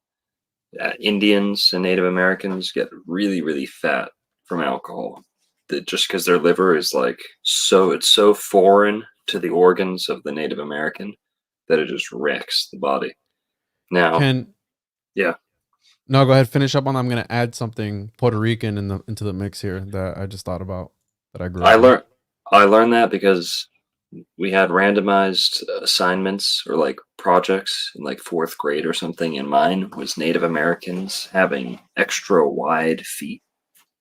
And they were debating like, why did they have such wide feet and why didn't they fit into most normal shoes, Native Americans? And number one was because they're like barefoot normally, very wide toe spread. But then another thing was that so many of them were overweight from drinking that their feet got so goddamn fat they couldn't wear shoes. Whoa. Yeah, I did a project on this, the Nike native shoe they made specifically for natives. So their toe spread very wide, like the Seminoles, their toe spread was incredible. We have pictures of it because they're barefoot all day. But then they would drink so much, drinkers, their feet and ankles swell up too, kind of like people who do pain pills. But then also this has to do with Atlantis. Supposedly Atlanteans did not drink alcohol, but the Aryan culture, like the cavalry that was in Eurasia, all throughout Atlantean times, were big alcohol people. That's kind of But where I see everyone. Sorry. Go ahead. That's kind of where I see the rivalry between these two sets of people, because, like, for example, Dionysus, the cult of Dionysus, which are related to the drink we're describing, were more of like a alcoholic or psychedelic type ritual. But Apollo, the duality in that situation, was like a sober type of god. So it's weird that you're saying like don't drink alcohol, but I don't know. It seems to be tied in with one side of it at least, and then the other side is completely sober. Mm-hmm. Yeah, that's To interesting. me, what was I just talking about? You talk about the wide feet, and then Shem. Oh, Atlanteans. About how so you have Native Americans, especially on the East Coast, especially in the Northeast of America, they're most susceptible to drinking. Then you have Irish, who are super susceptible to alcoholism, right? And you could say that they're actually less historically alcoholic than like Germans and people descended possibly from the Scythians and the Alans, because they were fermenting tons of stuff, making alcoholic drinks. Beer is one of the oldest, Aryan Indo-European root words. Whoa, relax. So whatever, if Atlantis was in the Atlantic or Florida, then the Atlantean peoples, it seems, had less drinking, less alcohol. That's the way it seems to me. Here, let me catch up on some of these super chats. Fourth Emperor, $5. Money for some black drink. Appreciate that. That grape juice. What was it? Grape drink or something like that? Was it Chappelle? Black drink. Purple drink. Fourth Emperor from $2. Shout out to all the folks sipping OG clear drink. My boy. Connor Osterblad. Look into the Kava Bowl ceremony from Fiji, the Pacific. Okay. Jimmy, can you look up the Kava Bowl ceremony, please? Fourth Emperor again, $2. How many Cokes till you look like Mitch McConnell? Kalex, $2.79. Let's go. Thank you. Kalex. And then Sig Sauer, $5 from all of us. Appreciate it. When you're done with that, I got something that I grew up on that I didn't even make the connection until I kept seeing malt pop up on the chat. Mm-hmm. I'm going to bring it up now. Yeah. So this is something I grew up with in Puerto Rico. It's called Malta, and they literally call it Malta Dude, that shit's so India. gross. So it's literally the Indian Malta, I guess, and it's a lightly carbonated, non-alcoholic malt beverage brewed from barley, hops, and water, corn and caramel color. And I mean, there's different. Goya makes it, and there's also different types from different countries that make it. But the one that I grew up on was this one here, and it's very black drink-esque, black, dark bottle, dark drink, and this is widely drank all throughout Puerto Rico. Yeah, they love it, and I think it's absolutely disgusting because my dad married into a Puerto Rican family, and we have it at every family event, and I'm just so tired. Like, really, I can't drink it. It's definitely an acquired taste. Maybe because I grew up with it, but I think it's delicious, dude. I love it. I can never imagine like being thirsty and drinking it is the best way I can describe it. It's all right, dude. We know that. I mean, I know your people love living in Puerto Rico because they don't get taxed. It's a tax haven, but I'm sure that they like to drink the Coca-Cola homunculus yet. Yeah, because in the bad Coca-Cola, you've got the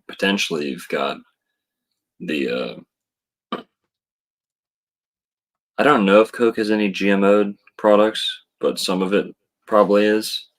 And if that's the case, you do have some fetal cells in there. So yes, there is a little bit of homunculus. Yeah, 100%. In that Coke. Yeah, that's why I brought it up. You should make homuncola. Homuncola. Make your own. Hey, if enough people sign up, we'll start we'll do a collaboration with a soda company or something. Maybe a Humunk coffee or something. Humunk coffee. Maybe like a limited edition brew that we can come up with. Some black drink. But yeah, I grew up with this sort of stuff. And it's interesting that it's India, which is Indian. And we're talking about the black drink of the indigenous people. Yep. And India has their own version of a drink as well. Mm-hmm. So let's see. Didn't you mention something in the past? I might be remembering it wrong about after they consume the black drink, they would go around in circles for some sort of ritual where they would like run around in a circle or dance in a circle. Yeah, and in various ceremonies that would be used, and they would dance sometimes afterwards. And the Temuco were real big on first fruits, right? So the first sip would make sense that they would pour the first, right? Because the first fruits, the first child, all this stuff, that they would pour the first sip for as an offering or something. Yep. Yes, they would do a libation. Real quick, guys, since we've been talking about Coke so much, and Shem, I don't know if, based on some of the reactions I'm getting here, guys, I don't know if y'all are aware how therapeutic and medicinal Coke actually is. Now, bottle. That is my second bottle, yeah. They're the glass ones, so don't worry. Bro. It's as good as ambrosia, right? You're gonna be good to drive. They say never meet meet your heroes. No, I'm already at your mom's place, so I'm not going anywhere. So lucky for you, my mom doesn't like gay guys, so you'll be all right, dude. That would mean you're Jewish afterwards, so that's cool. Your mom took my keys, then I took her to the keys. Terrible, bad joke. But yeah, you're so terrible, dude. So, Coca-Cola formula. This is something that most people don't know. Is that yes, the sweetener is bad. Yes, the blah got the aspartame or whatever the fuck. Oh, it's got this. Oh my god, it's got vote for Bernie. It's all this complaining. Well, people don't do enough, celebrating of what is in there. What is in the Coke that is actually good. good. Even whether this was the original recipe or not, blah, blah, blah. Right? What you've got right here is the Coke recipe. And I think there's a couple. This is Wikipedia, so with a grain of salt, right? But Pemberton, Coca-Cola inventor John Pemberton is said to have written this recipe in his diary shortly before his death in 1888. The recipe does not specify when or how the ingredients are mixed, nor the flavoring oil quantity units of measure, though it implies that the merchandise 7X was mixed first. This was common in recipes at the time, as it was assumed that preparers knew the method. See, that recipe right there sounds amazing. No, and dude, the modern recipe is a guarded secret, but we know that it largely still uses a lot of that. So natural flavoring, they can group a lot of things under, and most people say like, oh, the beaver gland, like, oh, crushed up beetles The and stuff like asshole this. of a beaver. You can't do that. And I'm all for that. Remember, this is Dr. Longo you're talking to, okay? Go drink your orange juice, right? There's nothing better than orange juice and fruit and all this stuff. But wouldn't you want to know why you drink so much of this garbage? Wouldn't you want to know why so many of the world leaders, function at such a high? Warren Buffett, Donald Trump, all these people. Wouldn't you like to know why? If it's being done? Okay. So you've got caffeine citrate. Here's why we're comparing it to the black drink. It's not just because it's black. It's also because it's high on caffeine. Big, big, big on the caffeine. That's Huge. the two big connections right there. Caffeine, black color, right? So citric acid, caffeine citrate, vanilla extract, lime juice. That's great for you. Vanilla extract, very good. Flavoring, whatever that is. But we're going to see that down here at the bottom. Sugar. Now, hey, different sources. 30 pounds. Well, that's like a whole batch. But compared to the other ingredients, you got 1 ounce, 3 ounce. Good point. Yeah. Merchandise 7X. Of course, it'd be 7, right? Coca leaves, right? Flavor essence of the coca leaf. That's the cocaine leaf. Interesting ingredient. 2.5 US gallons of water. That's water. That's real water. Could have been blessed. Could have been sacred Florida spring water, for all we know. It's a guarded secret after all. And some Yaupon holly. Oh, one of the biggest mysteries was this original source of caffeine, because they had to substitute it, and they're not sure what the original source might have been. The cola nut. The cola nut was the first one, but I think they gave that up pretty quickly. So it wasn't the cola nut. That's where you get Coca-Cola. Where were they getting?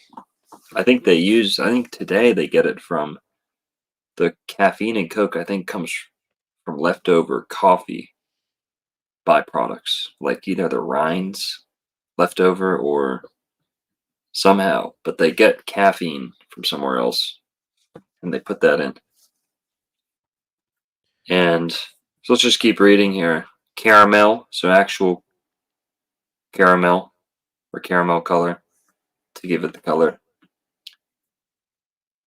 Now the flavoring, 1 quart alcohol, 80 parts orange oil, 40 parts cinnamon oil, 120 parts lemon oil, 20 parts coriander oil, 40 parts nutmeg oil, 40 parts neroli oil. Let stand for 24 hours. Now, this is why people were giving Coke such medicinal, properties originally, because it had stuff in here that any, holistic blogger is going to tell you to take for any number of ailments. Orange oil, neroli oil, I think that is blossom from a sour orange, like the extract from the blossom of a sour orange. So, pretty niche, hard, not the easiest thing to source, not something you just slap into some goy slop you want drunk, at the gas station. These are some real deal healing elements. Now, I don't know how much of that is still in the modern mixture, but your best bet is getting a Mexican Coke. And I think you'll still have a lot of those. Oh, you said it was 6 ingredients. This is like at least 14. Well, the modern one, if you go to your Coke, it'll say natural flavors, I think. The natural flavors could be any group of things that are solely contributing a flavor rather than like a considerable measurably nutritional benefit. So natural flavors wouldn't include a lot of these, especially if they're like concentrated. You should look up the first day that Coke was released and do a meetup that day and make this recipe on the spot at the Miami Circle. Shelia, you're gonna come cater? I got you. And if it's more than 6 months from now.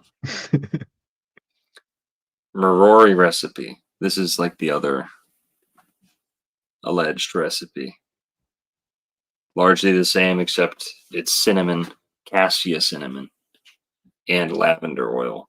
A lot of times, I'm a believer in that. I think that I can always taste the lavender in Coke. I always, whenever I smell lavender, I'm like, oh, that smells like Coke from the tap. But On draft. yeah. And then apparently it used to have glycerin in it. Hog fat. But then later, to make it kosher, right? Jews and Muslims, no hog, no pig. I'll give you a fat hog. I bet you will. Jesus.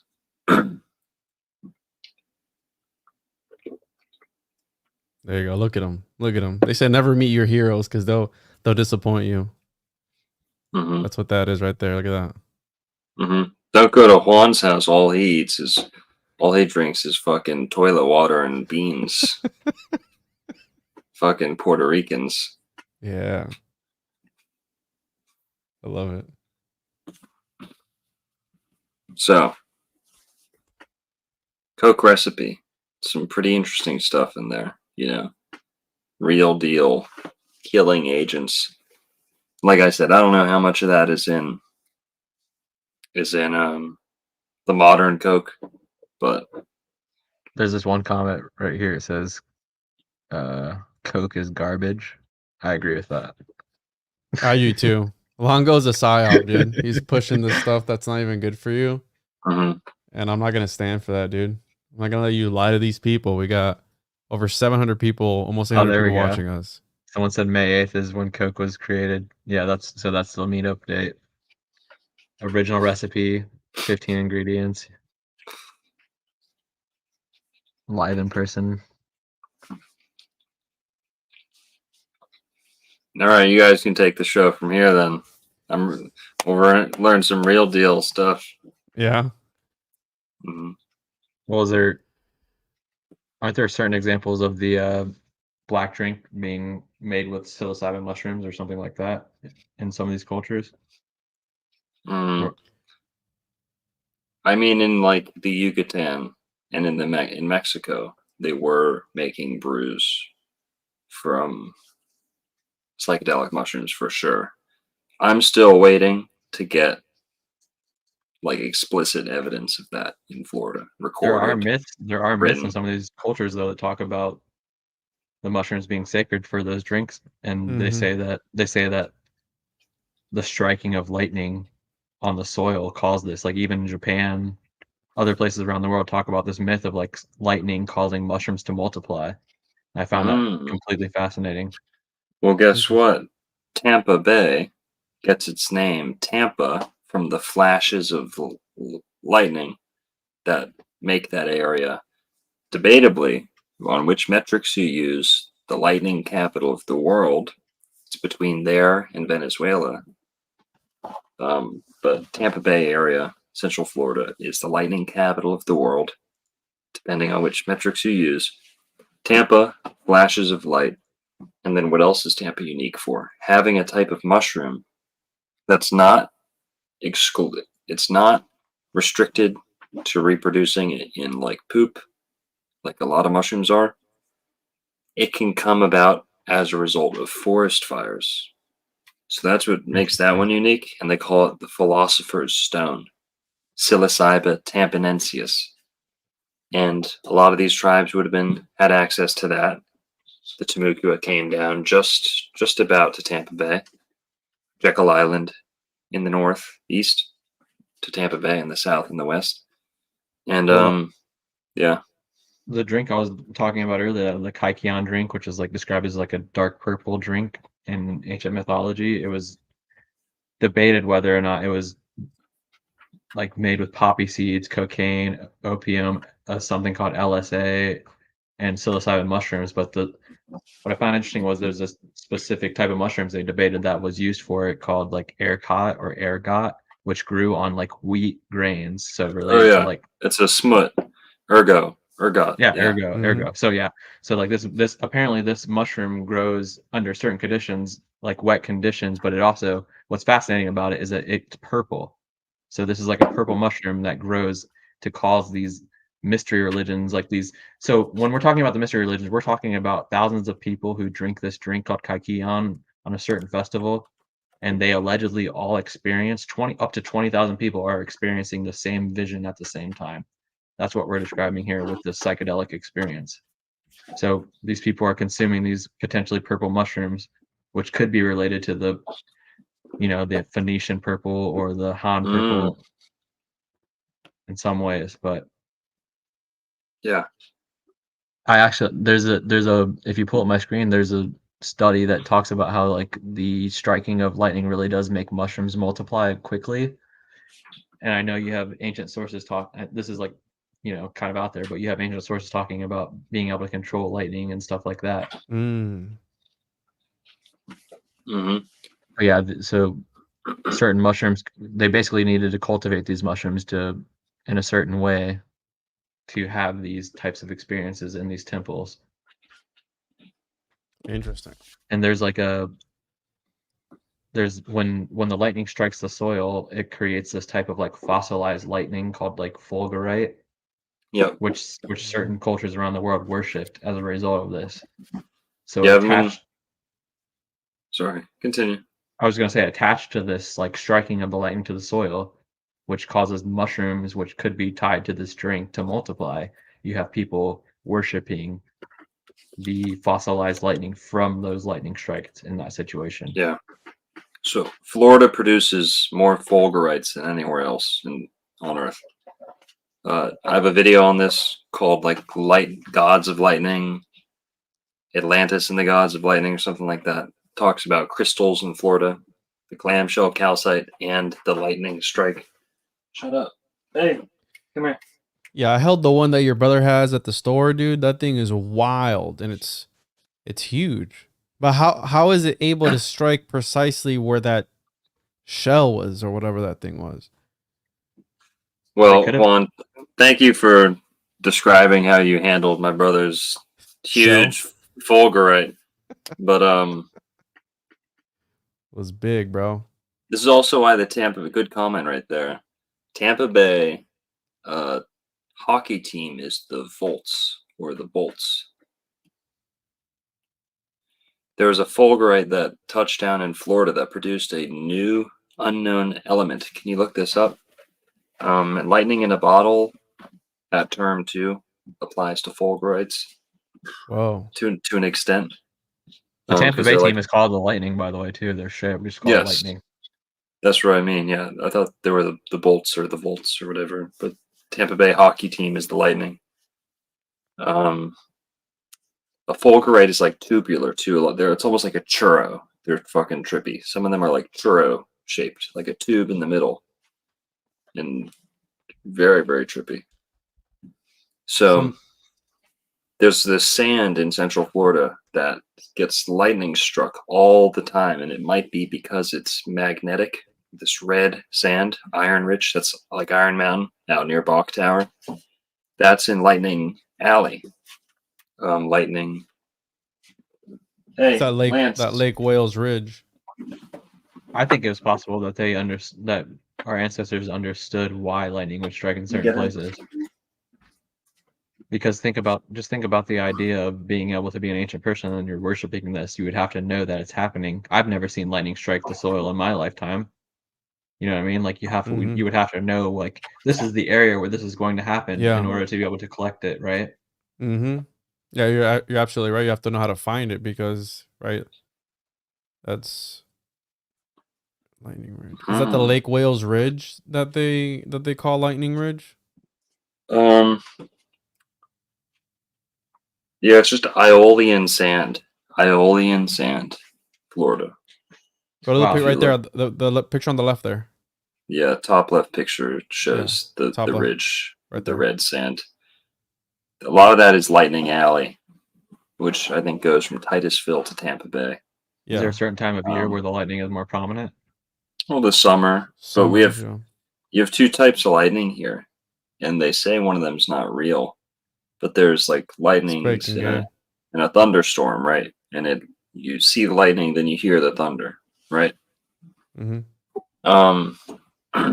In Florida, we have what I grew up calling heat lightning. What a lot of people here, when I grew up, everyone called heat lightning. You see a full thunderstorm with no sound, zero sound. You see this, Juan, right? Growing up in Florida. I personally haven't, but I don't know if I've never seen that, bro. Oh, you talk about at night with the lights? Yeah. At night, yeah. It's the static from the clouds. Yeah. Supposedly, whatever. It's only at night. It's only at night, especially in the summer in Florida, where the sky will just be lighting up, like almost the whole night, and you won't hear a peep. Then in other instances, during the daytime, for example, you won't see anything, but you'll hear thunder from dozens of miles away. You'll hear thunder. So they'll tell you online, I think, that heat lightning is not real, that it's just too far and you can't hear the strikes, right? That's not true, because why is it that you can hear storms but not see them? But then in other instances, see lightning but not hear it. Also, Florida has by far, go on YouTube and look up Florida lightning storms or electric storms, lightning. That was in my. It's interesting because we were having a private conversation the other day about like the difference between the god of thunder and the god of lightning, and it kind of sounds like what you're describing here as well. Like sometimes you can see it, but you can't hear it. Good point. Silent but deadly. Yeah. Mm-hmm. Silent but deadly. The I was origin, ready for a reaction, bro. The hidden origin of it, yeah. The hidden hand, you know. Yeah. So Florida, lightning capital of the world, depending on what metric you use. Because if you look at a certain wide area, it's Venezuela. If you measure by a very small, area, using a certain metric, Florida is the lightning capital of the world. Is it Brazil or Venezuela? Because I had Googled that the other day, because I always told people that's Florida because I've heard you say it, and I think it said Brazil lightning capital. Usually says Venezuela. So, Venezuela. You're absolutely right. The Lake Maracaibo, the real lightning capital of the world, found in Lake Maracaibo, Venezuela, with 233 lightning flashes per square kilometer per year. Golly, that's a lot. So there was talking about fulgurites, Shem. There was a fulgurite that struck in Florida at the base of a tree, I think, that produced a new element from scratch. Wow. So, how much are you going to believe what these science guys tell us? They're all just, trying to circle jerk each other and, all try and get their 15 seconds of fame. But there's a little something to this, because fulgurites are really, really strange, happen in Florida all the time. This hidden, I think, someone's backyard, and they found a new element. Yeah, there you go. Perfect, Jimmy. Show me your Fulgurite, bro. One of those. If you look at the guy holding the thing, that guy is an Eastern European. Yeah, that one. If you click on that, Why does it matter where he's from, bro? because he's not a Floridian. He's not like, oh, I'm from Florida. I won. He might be from Florida. This is my memory from like a year ago, but I'm saying he's not like a Floridian saying, "Oh, we want to be the like me." Of course, Oh, we do. I want us to be the lightning capital of the world. But this guy might not be as biased. This is the professor. Keep going down. Yeah, I think he says Florida's lightning capital. Matthew Pasek. Yeah, I put him in my video. He says Florida is lightning capital of the world in one of his. You should go out and grab some of this Fulgurite and bring it to show us, because that'd be sweet. We have some at the store. My brother was at the store. He could have. Showed us. He has the shell. That's a Fulgurite, the shell that he showed me, or is that something else? Yeah, that. Oh well, we have clam. We might have had clamshell calcite too. So those are the two main types of crystals from Florida. He showed me some crazy looking a bowl or something. So Matthew Pasek, who is a geoscientist with USF, declared in April 11th, 2023, Florida is the lightning capital of the world. Does it say it on that page? Here, I've got it on this one.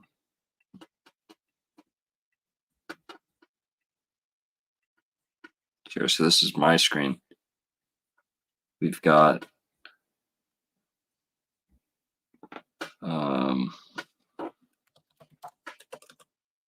here. Florida is lightning capital of the world. Boom. Not me saying it. Geoscientist with USF saying it.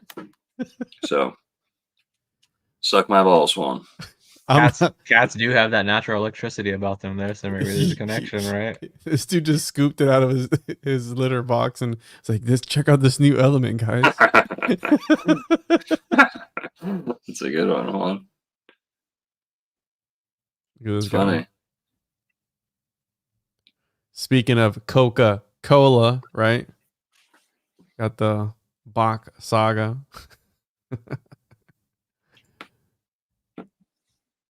The fuck do those have to do with each other?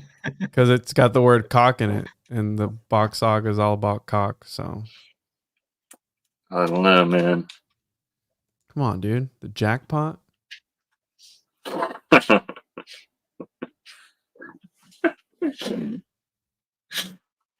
So what's this new element? Is it? Can we grind it up and do stuff with it? Like what is it? The Philosopher's Stone? Did they say anything else? I don't know. It's still in testing. We're seeing how your mom reacts to it. Let me guess. The Smithsonian has it. Whoops, we lost it. You know. No. Can you share my screen real quick? No. Yeah, we're good. People want to see that. So this is the engraving from the Temple of Lucius, which is where the Kaikion drink was consumed that we were talking about earlier. This is the second most important temple in Greek history, compared with the Vatican. But anyways, this is Demeter and Persephone, and they're holding a mushroom in this relief that was within the temple. So it just gives more evidence that this drink did have some hallucinogenic characteristics and was based on maybe like psilocybin mushrooms or something of the sort. What was it? What's it called again? Kaikion. Kukion. It sometimes it's called Kukion. But it's Kaikion. The Kaikion. Eon? Yeah, like kike. Like kike. Dash. Eon. Yeah, exactly. Right. One word.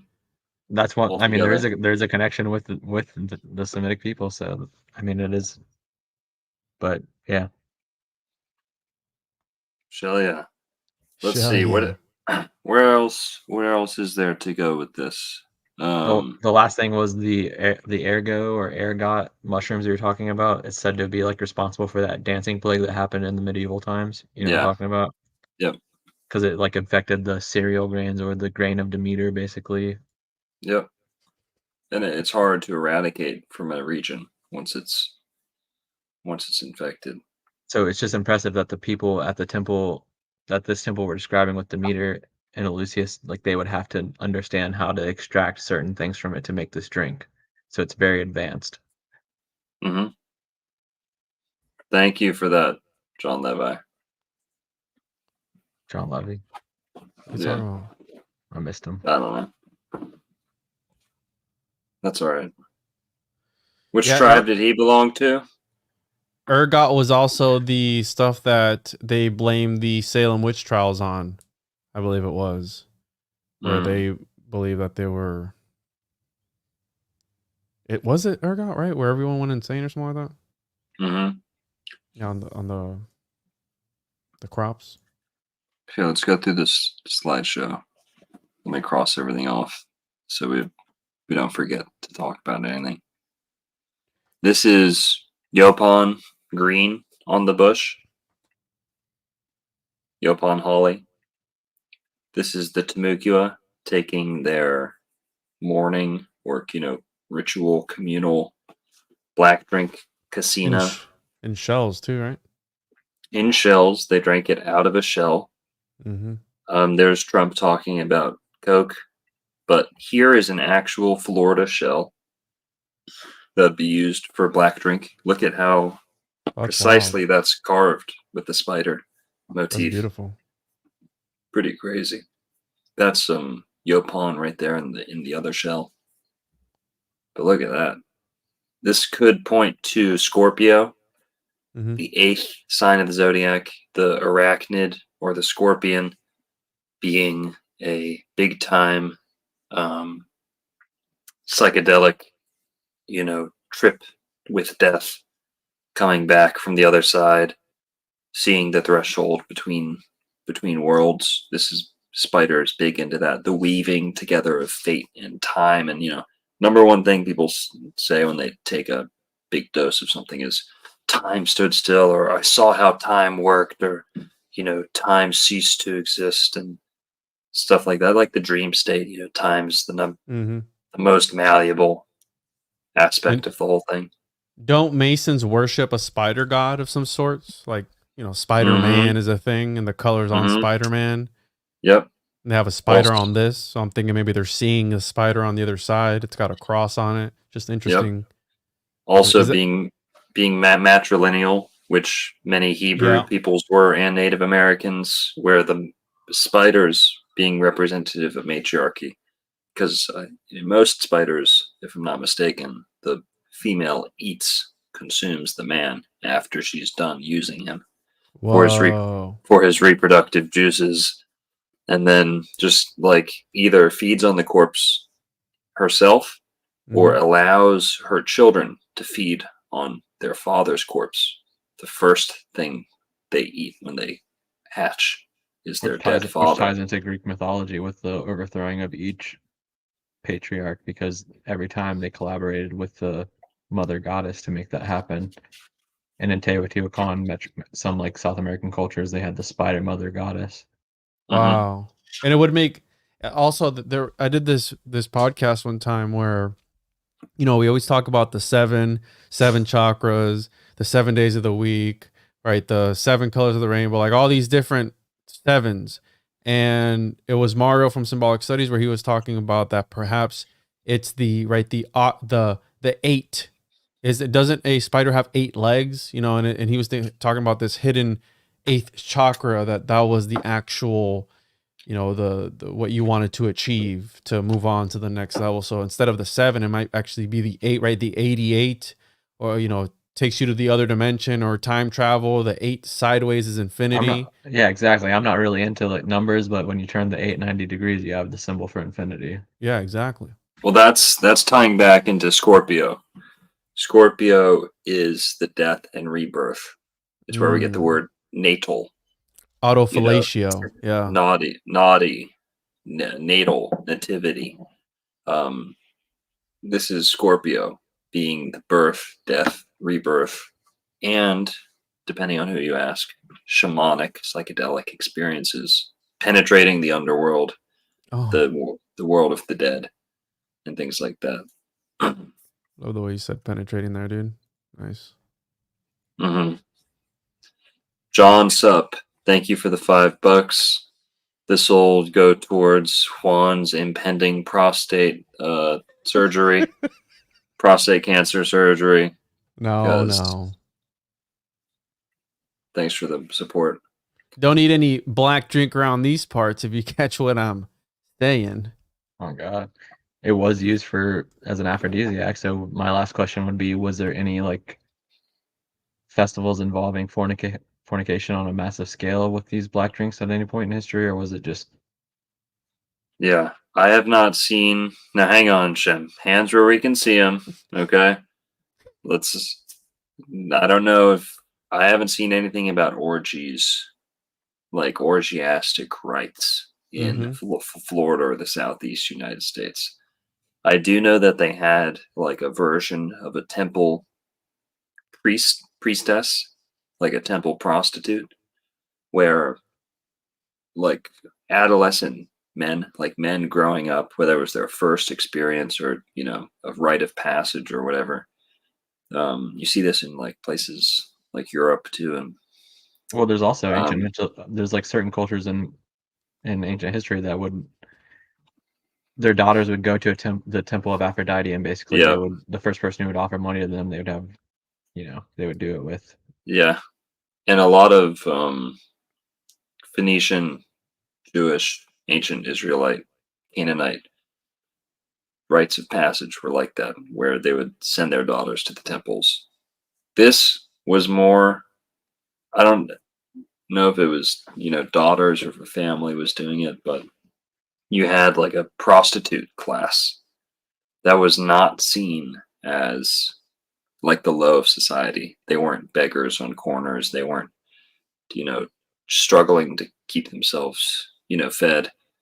They were in the community, but they were essentially like temple priestesses who would, like you're saying, this is Native Americans I'm talking about, who would represent, invoke, embody the great feminine or Venus or the moon or all this stuff.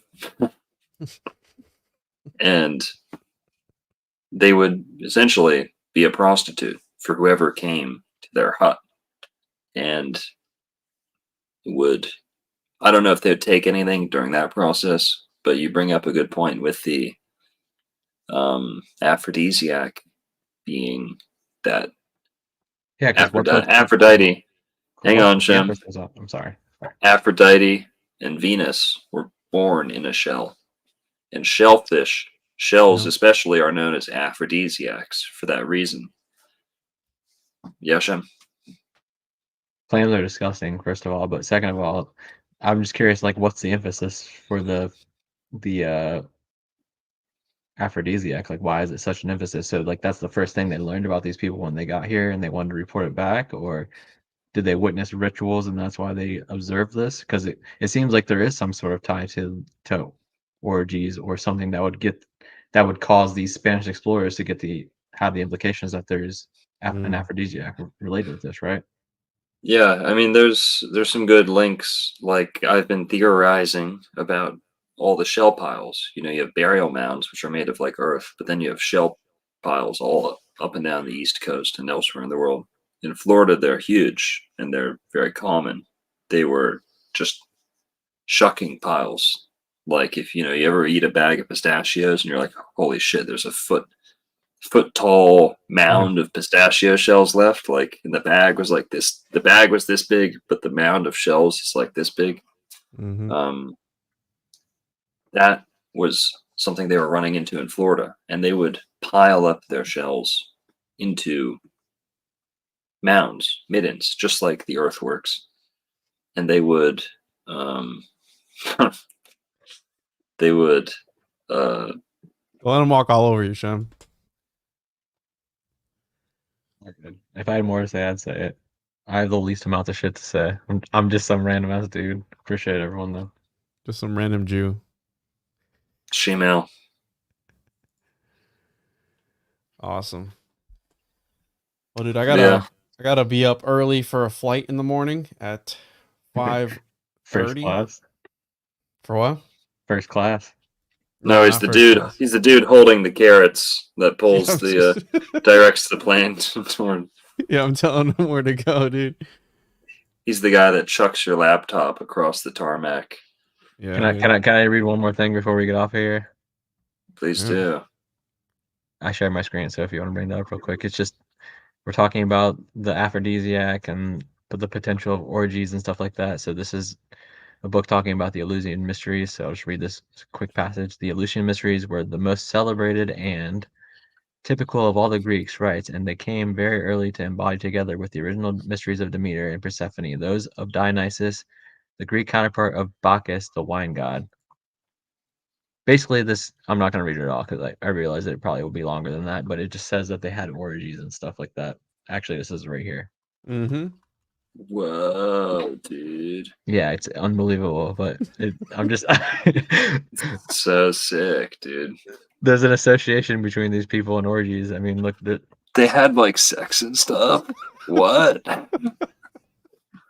well, think about Robert Sever. He's always talking about not coming and stuff like that, not coming to climax. So there's like a debate between these two different people or something Yeah, taking it's place. the left-hand path or right-hand path. You either hold it in or you just blast it all over everything. So Hey, enough Cheesecake Factory, you'll be oozing out under the table. You know what I mean? The person that films all those videos, shout out to them. Hey, whatever they're putting in that cheesecake, man, my Tesla has to drive me home every time I go to that place. Oh man, what's this person complaining about? Go clip your toenails or whatever it is that Longo says. Oh, awesome. All right, boys, let's wrap it up then. Oh yeah, one last thing is the interesting in that Perm Festival we were talking about a little bit earlier. They would drink the certain wine drink and they would wear masks. It kind of relates to the Venetian carnival festival that took place among the elites in the 17th, 18th centuries. They would go there and like have these massive orgies and wear masks, kind of like in that Stanley Kubrick movie. Mm-hmm. Mm-hmm. So just another weird connection with this drink and these mystery cults. Right. Very quick. Just like Longo, very quick. Don't call him. Oh, I can't make a joke. Yeah. Right. No cue cards, Juan. What's wrong? No. I'm sorry, dude. That's okay. Let you off the hook. Let's see. Here's some dudes pouring one out for their bro. Probably Nelson Mandela or something. Yaupon. Pour one out for the boys. That looks like piss. What's up with Oh, here. in the middle of that one? One more thing we forgot to mention. Coca-Cola bought Columbia Pictures in 1982. Mm. Now, I don't think they own them anymore, but that's pretty trippy. Wow. Yeah. I had no idea about that. So aside from that, Explains the product placement. The light bringer, the torch bearer. I think that's all we got. Just some more pictures of Trump drinking Coke. And I'm sure the bottle looks extra big because he's got tiny hands, right? So the bottle probably looks extra big in his hands. His hands are just fine, Juan. Is DeSantis have small hands too? What's with these guys in small hands? It's just you wear a suit, your hands look small, typically. But Trump does have small hands. For someone who's 6'3", yeah, he does have tiny hands. Those are some small hands. But also, hey, his hands are small, but his shoulders are perfectly large and strong enough to carry this country. All of your problems, Juan, all of my problems, No. Weak hands, strong shoulders. Yep.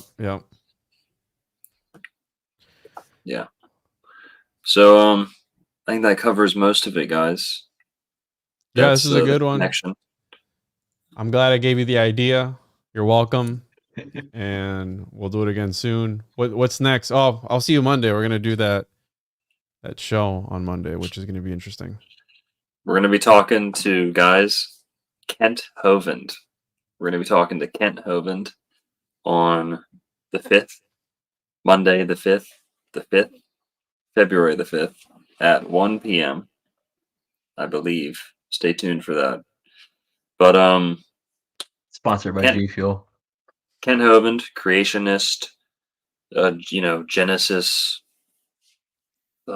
scholar of Genesis, teaches about creationism versus evolution, dinosaurs, how they fit into the Bible, dragons, giants, elongated skulls, Noah's flood, all the good stuff. I cut my teeth on a lot of Kent Hovind, getting into conspiracy theories and the truth. He's more Christianity and all this stuff. He's a controversial guy, so we're going to be meeting him for the first time. Never talked to him. But there are some YouTube channels that are based. A lot of their work is based on him. He's an interesting dude. Yeah. Yeah. He does. He's in Florida. That's I wasn't just choosing any rabbit out of the hat. He's in Florida. He's a Florida guy. So we're gonna be talking to Ken. Hopefully destroying some evolution together. Debunking Professor Dave's and the like. But who is Shem, by the way? Shem is Professor Dave in his nighttime garb. Look at this guy, dude. Mm. Look at this guy. When he's not. I'm funded by the government, as you can tell by the way I look and where I'm living. You think he's wearing a yarmulke under that hat, dude? Like in the back somewhere? I can't take that. I can't take it off because this is a wig. I don't want to. Mm-hmm. I love it. I'm excited for that. Should be a good one. So yeah, guys. Stuff. I'm probably gonna end up doing a video on the black drink part. Black drink, just taking the best parts and stitching together a well thought out, linear, kind of boiled down version of what we discussed. But yeah, that's it. All right. Everyone have a good night.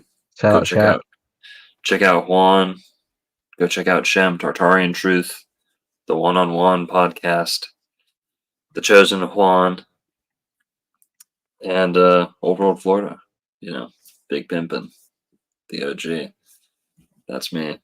So make sure to drink your Coca-Cola. Book a flight down to Cheers. Fat City, Mexico. And thanks for tuning in. Black drink. We talked about it all. All right. All right. Have a good night. Good night, Have y'all. a good night, guys. Peace out. May. Peace.